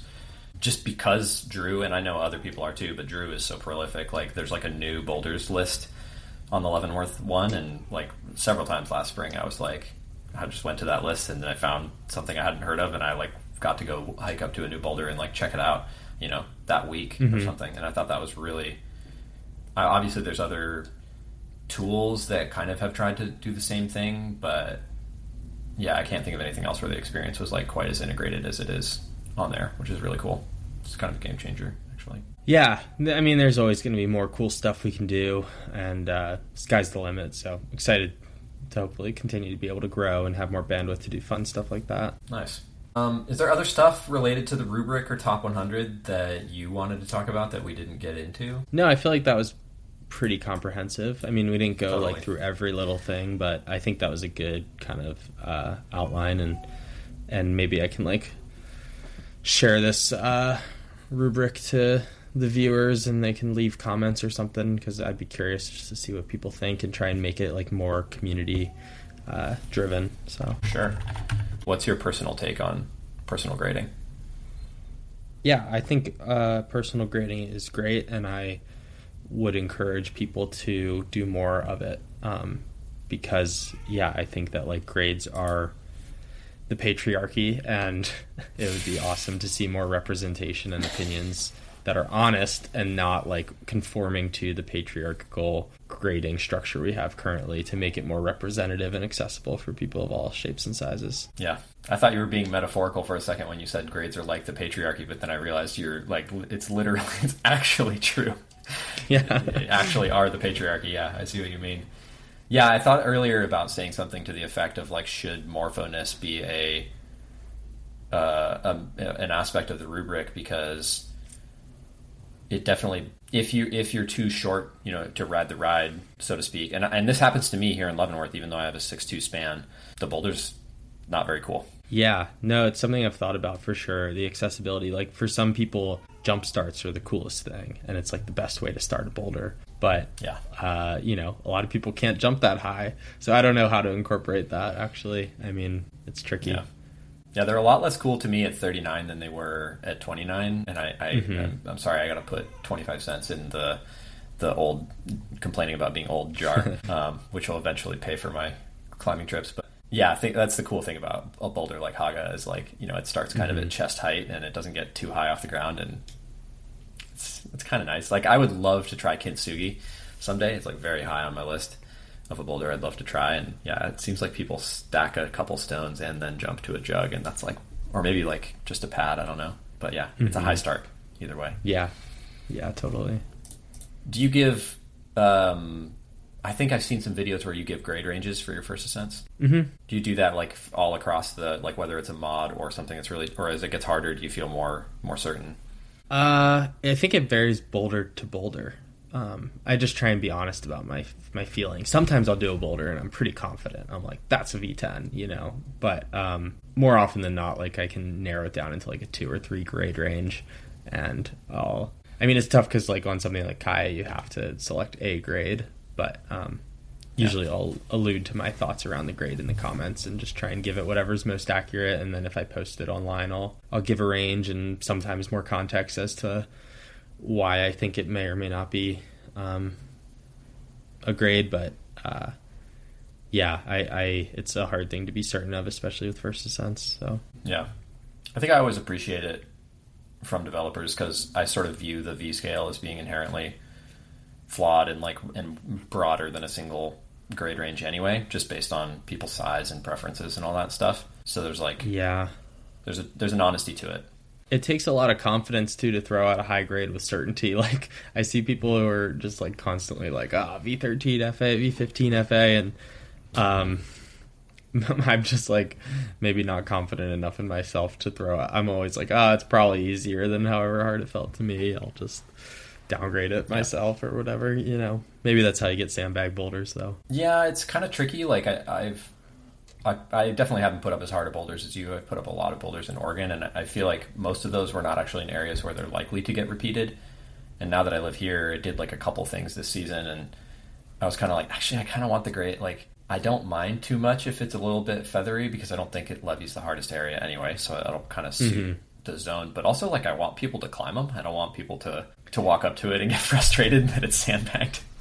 Yeah, totally. I mean, I historically, for a while I was doing like, I'm just going to call it the hardest I think it might be, because then like one, it'll encourage people to come climb it, and if it's soft, people will downgrade it, but if it's hard, no one's going to upgrade it. And so like if you call it a higher grade, it should settle over time, was the thought.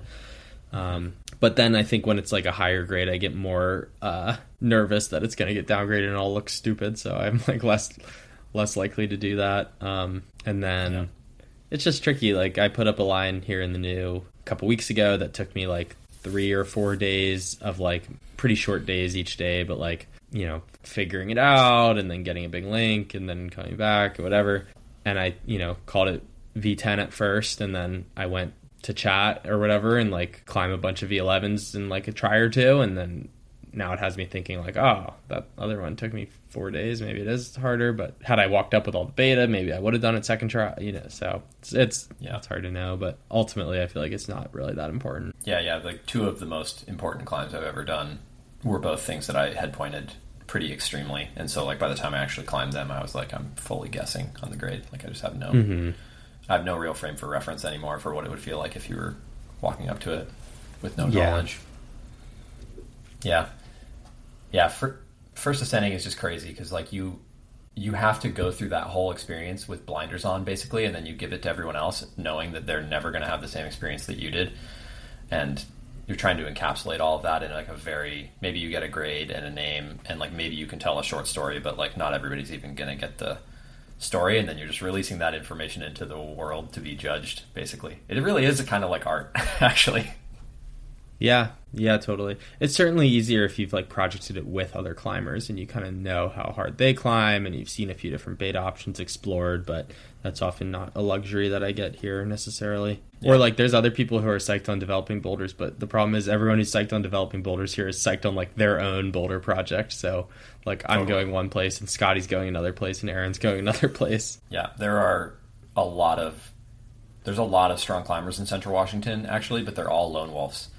And so, like, it feels like ships in the night, you know, and then you run into somebody and they're working on something here and you're working on something there, and you're like, it'd be cool if we all hung out, but it doesn't seem like it kind of happens everywhere. Like in Colorado, I know a lot of the, like, best dudes, they've done so many of the hard boulders that, like, what they have left often doesn't align with one another. And, like, like, maybe you just have to be kind of a lone wolf to be really pushing it, which is kind of sad. Like I love climbing with groups and friends, it's great, but yeah, it's hard to align the motivation, especially when it always feels like the time is so finite and like the good days are so finite. You want to do what you want to do, you know. Yeah, that makes me appreciate the really good partnerships where you go to each other's thing, or you're just like right at the right level to climb on the same stuff. And maybe that's part of why I enjoy sport climbing too, because I'm just a lot worse at it and I have a lot more of it to do everywhere.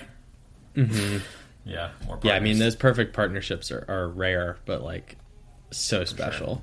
Sure. Yeah, for sure. Especially now being a dad, it's like I know all that stuff is going to change, just like everything else. Everything changes. Yeah, I've kind of told this story before. I forget if I said it on the pod, but like I actually feel a little bit like happy with where I landed on my ability level after being in sport for a long time, because I'm pretty unlikely to like suddenly start climbing way harder than I am, you know. So I think I've sort of like leveled off a little bit. Maybe I'll do some harder things. Who knows? But I'm really glad that I don't have to like go to Switzerland to like have something hard enough to climb. You know what I mean? Like that seems like such a challenging aspect of being a really, really good climber. Yeah, I was just talking about this with a friend yesterday, actually. You know, that like, cause yeah, all obsessive climbers are never satisfied. And if there's only like 6 boulders in the world hard enough to challenge you, you're constantly like, on the one hand, it's like cool, like you get to get paid to go climbing in this place, or like you get to go funded, you know, to Red Rock to try Shaolin or whatever. But like, it's a lot cooler, in my opinion, to have like 50 things that you're psyched on that are nearby than like one thing that's like far away and maybe you're not even that motivated by it, you know. Like there's and then yeah, you don't get to enjoy like a lot of the other nice elements of a balanced lifestyle, like having a consistent friend group that you hang out with, or like just like having a home is like pretty awesome, I've come to find. So definitely, like, as much as I would love to be climbing V17 and traveling the world. I mean, if I were climbing V17, to be honest, I would be actually just traveling the world and like doing the same kind of quality stuff. I would just have the funding and the time, because that were my job, to like go do the best V15s around the world. And that sounds a lot more fun to me than chasing the V17s. And like I don't love that whole like the whole, you know, all climbing media right now is around like who can do the most V17s, and they're all like racing to do all the V17s. And I personally don't identify with that as at all, and like don't think it's very cool, and would much rather see like you know, Les, the Italian guy, got shit on a lot for like grading Exodia V18, and I heard critics being like, well, he hasn't built his base enough, like he hasn't done enough of the V17s. And I'm like, not everyone has the finances and the time like to go travel the world to climb as many V17s as they want. That also takes a huge amount of time and energy, and I think it's really cool that he like dedicated himself to a local thing that felt hard for him. And like I'd much rather see Adam Shahar go like try a local V17, which he is trying something in the Northeast that looks really hard, and that's super like much more inspiring to me than seeing him just go do Burden or go do, you know, Mount Doom or whatever. I personally just don't care. I'd much rather see people go explore, find something that's inspiring to them, or brings a new level of difficulty elsewhere, than just try that's and cool. one up each other. I think it makes so much sense. Like there's I can't help myself. I guess I'm just a sad person, but like opportunity cost drives so many of my decisions, and I think about it all the time now. I think I have a lot of runway left, but you know, and Elias is young, so he has a lot of time. But for myself, it's like if I was going to spend 100 sessions on something versus like, you know, travel how many times to like climb a little bit below that tier, like that's a decision that I can only make so many times before I won't even be capable of climbing at those grades anymore. Like that's not the truth for Elias, but eventually that becomes true for everybody. And I sort of feel like we're going to start finding out that there's like your physical strength peaks before your experience level does. And so you have people like Dave Mack his physical strength has to start going down eventually, but like his experience is still going up. And so he's still able to climb like really, really hard.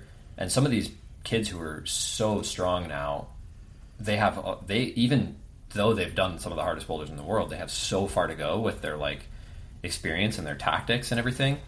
It's just interesting to me to think like how they'll make those kind of decisions moving on. Like it's cool. It's really cool to me that Aiden like found this line that he's inspired by and just uprooted his life and committed to to doing what you're saying, instead of by finding something near his house, moving where his house was closer to the thing that he's, you know, and he could do that, which is convenient. But yeah, totally. And I mean, that's kind of what I've done here. Like there were a few projects I identified that I'm like, these are inspiring, these are hard, I can move there and siege them. And you know, to be fair, like to Adam or Noah or any of these like young crusher dudes, they are like good enough and strong enough that for them, like going and doing all the V17s is just like chill base building. So that's great. I mean, like if Noah can take like 2 years of his early climbing life to like build his base of V17s and get a ton of experience, more power to him. But like, and I fully believe that it's going to yield like much harder things down the line once he finds something that he's excited to commit that much time to or whatever. So I think it's all well and good for those dudes, but I think maybe for like some of the older climbers who are having to siege a bit more, it does feel a little bit more like a dick measuring contest, or like, it's like the climbing media just promotes, you know, the highest grades so much more heavily. So like I get that the incentives are aligned for that, or maybe they're just personally really inspired by the idea of having done all the hardest things, and that's cool too. But I got inspired by like the era of climbing media with Dave and Daniel and Jimmy, who would like go as a group to an obscure part of like Swaziland and look for really sick hard things and then project them to like that. To me was such an inspiring era and is more sort of what I identify with in terms of like pro climbing opportunity. Yeah. It's the classic, like the bigger the audience and the bigger the number of people involved in something, it's like the average involvement in it is like gets more towards the lowest common denominator. It's kind of the same thing we were saying before with like as boulders get more popular and there's more beta videos, it changes the way that you interact with them. And I think it's the same thing. I feel you on the V17 front. I'm kind of hoping it's the year of V16. I think that'd be good for everybody. Yeah, it seems like it's having a little bit of a resurgence. People are talking about it, you know, and trying to like go repeat some of the 16s now. Yeah, it's I personally find, and this kind of goes with what I was saying about chat, like I find the shoulders of the pyramid are like the most fun, and like half the reason I want to keep getting better at my limit is so that the shoulder is like slightly higher. Like I love the idea of, I think I haven't quite gotten good enough that like V10 or V11 is like something I consistently do in a day. Like sometimes I can, but you know, I want to make that better. I want to climb harder things so that I can bring that shoulder up more than anything. Because even if I go to Switzerland, I'm probably not going to be climbing like V13 or 14 in Switzerland, but I could maybe climb like more V11s, you know?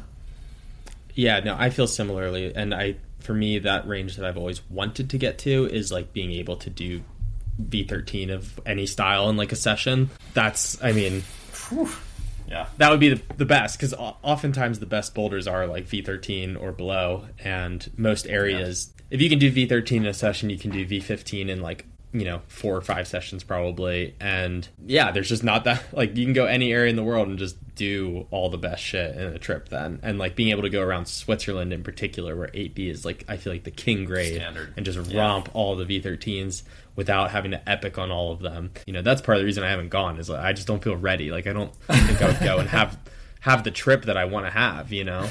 I see those really strong climbers who can go to Rocklands or go to you know, Switzerland and just like do all the best shit, and that's pretty inspiring for sure. Maybe you are ready, man. I don't know. I feel like you never know until you go, right? I don't know. I mean, on the one hand, I have heard some people express that like Europe is like generally a little bit easier than the US in terms of grading, so maybe. I also definitely struggle with the confidence, and I'm a very stylistic climber, but I've never climbed V13 in a session. Okay. I'm like very consistent. And it was interesting in Brazil, I was talking with Jun, the Japanese guy, because I was like expressing that like, okay, like, V10, I can like most of the time flash, very, very rare to not do it in a session. V11, I can like probably a 50-50 shot of flashing, you know, sometimes won't do it in a session. V12, it's like usually 1 to 2 sessions, rarely more than 2. V13, it's like typically 2 if it's in my style, to 5 if it's like really out of style. And then V14, my experience has pretty consistently been like 5 to 10 days. So like, and I think I've talked to a lot of other climbers who they fall into this like generalized kind of amount of effort it takes them to climb these grades. Yeah, I was just like asking Jun what his looks like, because he's climbed V16 and he's, you know, able to climb his, you know, in all of those categories, it's kind of aligned, but just 1 step up or 2 steps up. And so I'm still like searching for ways to kind of improve in like a stepwise fashion that is not just necessarily improving your high grade. It's like, okay, well now I'm trying to flash more V12s, and I'm trying to do a 13 in a session, and then hopefully more. And that's like another way to kind of progress beyond just like getting your pyramid a little bit taller. It's like, how efficient can you be at the lower grades, and then how much volume can you do at them too? So, and zones and like style. I like a long time ago I made like a spreadsheet matrix that was like, because I think it's, maybe I'll climb 1 more new bouldering grade, like, but it's not crazy likely. But I still think it's interesting to be like, you know, what are the, you know, have I done like a sandstone vert V10? No. Have I done like a sandstone slab V10? No. It's like, can I try to climb like every type of V10? Because I feel, I have a similar thought in my mind of what you just laid out of like how fast you can climb the different grades. I'm less confident about mine, frankly, because I've just had too many edge case experiences, and I know there's things like Midnight Lightning, where I think my flash rate on V8 in the last like few years is like, you know, 75 or 80% or something like that. But Midnight Lightning is, you know, maybe I don't even do it the first day that I try it, you know, like there's always going to be an edge case. Yeah, for sure. Like I'm sure Clear Blue Skies would be really hard for me, you know. Like super thin crimpy like is not my steez, and definitely I think everyone has those little weaknesses, but try and be as well rounded as possible. And totally. You just get like as you get closer to your limit, you have to lean into your style more. Yeah. Yeah, I feel the same. And like, you know, you moved to the new because you saw a lot of opportunity for your climbing there. I moved to the Northwest I moved to Washington specifically because I saw a lot of opportunity for growth here. And I think it's safe to say that that's worked out for me. I mean, lots of change with the baby and stuff, but I think like suiting your style is really valuable for long-term progression for sure. Sick. Yeah, don't write yourself off from another grade, you know? I feel like that's like, it's like a self-limiting belief. I feel like I know a lot of people who've just like totally ascribed to their level. They're like, this is where I'm at, and yeah, I'm like never going to get any better. And I like maybe deep down sometimes feel that way about myself, but I love to just on its face be like thinking that there's still ways to have big unlocks, because I've seen it happen in other climbers. And like, for instance, I think that if I can like really dedicate a year or two to getting great endurance, that would be a big unlock for my climbing. And I think that there's also like technical and strategical ways that people can just continue to level up. And I think you have to believe that to some degree if it's ever going to be true, you know? Totally. I'll say this, I'm certain I can climb a higher sport grade. I'm certain I can on-site harder sport climbs. I'd like love to on-site 513. Like that's a really sick achievement that I haven't like put a lot of effort into, that I know is like a whole realm of my climbing to work on. But like with the boulder thing, it's just I know what it takes for me to be in really good shape and how much time it takes for me to climb really hard things. I do think last year doing Kingslayer like opened my eyes to, because I did it like pretty fast actually, and it kind of opened my eyes to like maybe not even how much room I have to grow, but just if I touch these things more, like they might be closer than I thought. And I tried Penrose a bit, and I felt like it's something I could do eventually, but nothing creates chaos in your logistical life and your like recovery and stuff more than having a kid. And so I'm just leaving room for the next few years to be totally uncharted territory. Yeah, but they'll get older, and I don't know if you listen to the Careless Talk, but you know, Sam, the host, had a baby and then climbed his first V15, and now he's done like 3 of them, I think. And yeah, so sick. Shit happens. He's built different. I think his telling that story of his dad doing a one-arm pull-up at like 61 or something like that, I was like, okay, I feel better. Yeah, he's strong. But yeah, I mean, you put the days in on something like Penrose, and who knows? You can figure out some tricks and tactics and the right pair of shoes, and maybe you'll. And I'm a bit lucky that Penrose actually suits me a lot better than a lot of the V13s around here do. Like it's more my angle and more my type of holds, and like hip flexibility is really beneficial. Whereas a lot of the 13s have just like one really gnarly move with some huge strength check, which is, you know, I can do those too sometimes, but it's tough for sure. So yeah, it's crazy that the new doesn't have a V14. Yeah, Nathaniel put up this thing when he took a trip last year that he didn't actually like officially grade, but like people like, I feel like the speculation that day was 14. Haven't actually tried it, but I was like armchair grading, maybe like just a hard 13. I mean, they did it in a day. Like it was hot, it was bad conditions, they raged, figured out all the beta and did it in a day. Nathaniel is totally capable of doing that on V14, and maybe it is V14, but it was never like officially graded. And then Jimmy did some hard things at the Bounty that like maybe are sandbagged and could be V14. There's definitely a lot of projects. I can think of multiple projects that would be in that range but just haven't been done yet. Anywhere in the state of West Virginia, I don't think there's a V14 aside from maybe that one Nathaniel did. Crazy. Room to grow. You think there's 8Cs and 8C pluses in the new? Yeah, for sure. And in the Southeast too. The problem is everyone just moves. Jimmy left and all the strongest guys move or lose their motivation. And it's just, there is a culture of sandbagging here that I think has kept it like a little under wraps, which is cool. But yeah, I can think of like numerous projects all throughout the Southeast that are probably in that range. Awesome. Someday maybe. Not like Washington, where I'm told that there's just like not a V15 project, which is like really shocking.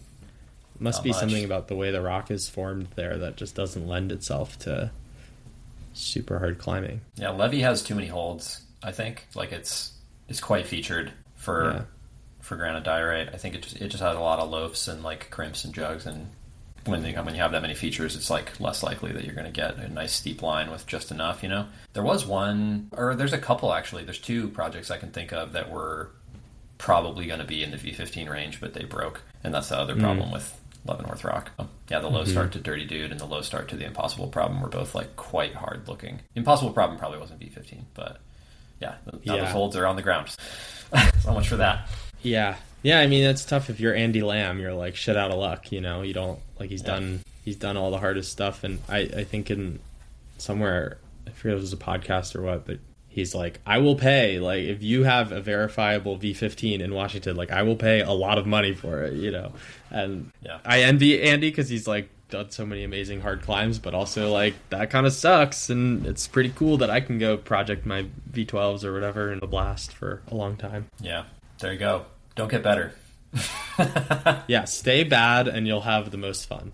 Great message for this podcast, brought to you by a coach. Boy, classic. Thanks, man. I feel like we can probably wrap it up there. This has been super fun, just as geeky as I anticipated it would be. I hope you get to go to New Zealand for sure. That sounds like a fun romp. And I hope you get to go to Japan. Favorite country I've been to for sure. Oh, cool. Yeah, I think if I go to Japan, it'll probably be more of a cultural trip than a climbing trip, but still like pick out a handful of boulders. It seems like the bouldering's like good, but not like that good. So you could pick like the real cherries and it'd be fine. It'd like stack up appropriately. And then New Zealand, it's just the tricky part is you want a squad because like it's high balls and like there's not that many locals around, and I like really have struggled to find like my crew and like where we actually all like each other and climb the same ability and has like the means to go to New Zealand for a summer. So that's kind of like what it's going to depend on, is if I can assemble a team for it. But I'm going to work on that. Dang. Yeah, organizing that stuff is, international trips especially, is super hard. Like when I went to Rocklands, it was like everybody was going for a different amount of time and we were all overlapping and like we had to rent our own cars and all this stuff. It's just not that easy to line up like months where you want to do the exact same thing as somebody else. But it's like college is such a special time. Everyone just like can go on trips, and then I'm learning as I get older. It's just like really hard. And then part of me sometimes like romanticizes like, imagine if I weren't in a relationship or I weren't in this house and I could just like take climbing trips all the time. But the reality is all the people my age that I want to do that with are doing the same exact shit. And then if I want to do that, I would have to go hang out with like college kids, which is not really like the experience I'm looking for anymore. So for sure. Yeah. It changes over time a little bit for sure. I think a lot of the time I'm kind of like romanticizing my youth when I used to climb a lot more, and I'm like, bumming that I recover more slowly or whatever. But a lot of what I miss or what I romanticize is actually I just didn't have that many responsibilities and I could do whatever I wanted. And like those responsibilities that I have now have come with stability and like depth and relationships and all these other things that add value to my life, even if I climb fewer V10s a year than I did 10 years ago, which I actually don't. I still climb just as many. So yeah. I feel the same. Well, cool, man. Enjoy chat. Let me know how it goes. I'd be really curious to just like hear your thoughts after you visit, even if you just like send me a voice memo or something. I'd love to hear it. For sure. Yeah, I'll definitely post. I'm sure I'll post boulders that I do and stuff. I mean, there's some question mark, but yeah. Thanks for coming on the show, man. Yeah. If you need any recommendations, hit me up. I'm sure you'll just run around and it's like you can't really go wrong. But kid in a candy store. That's what I'm looking forward to for sure. Yeah. Sweet. Thanks, Eric. Okay, dude.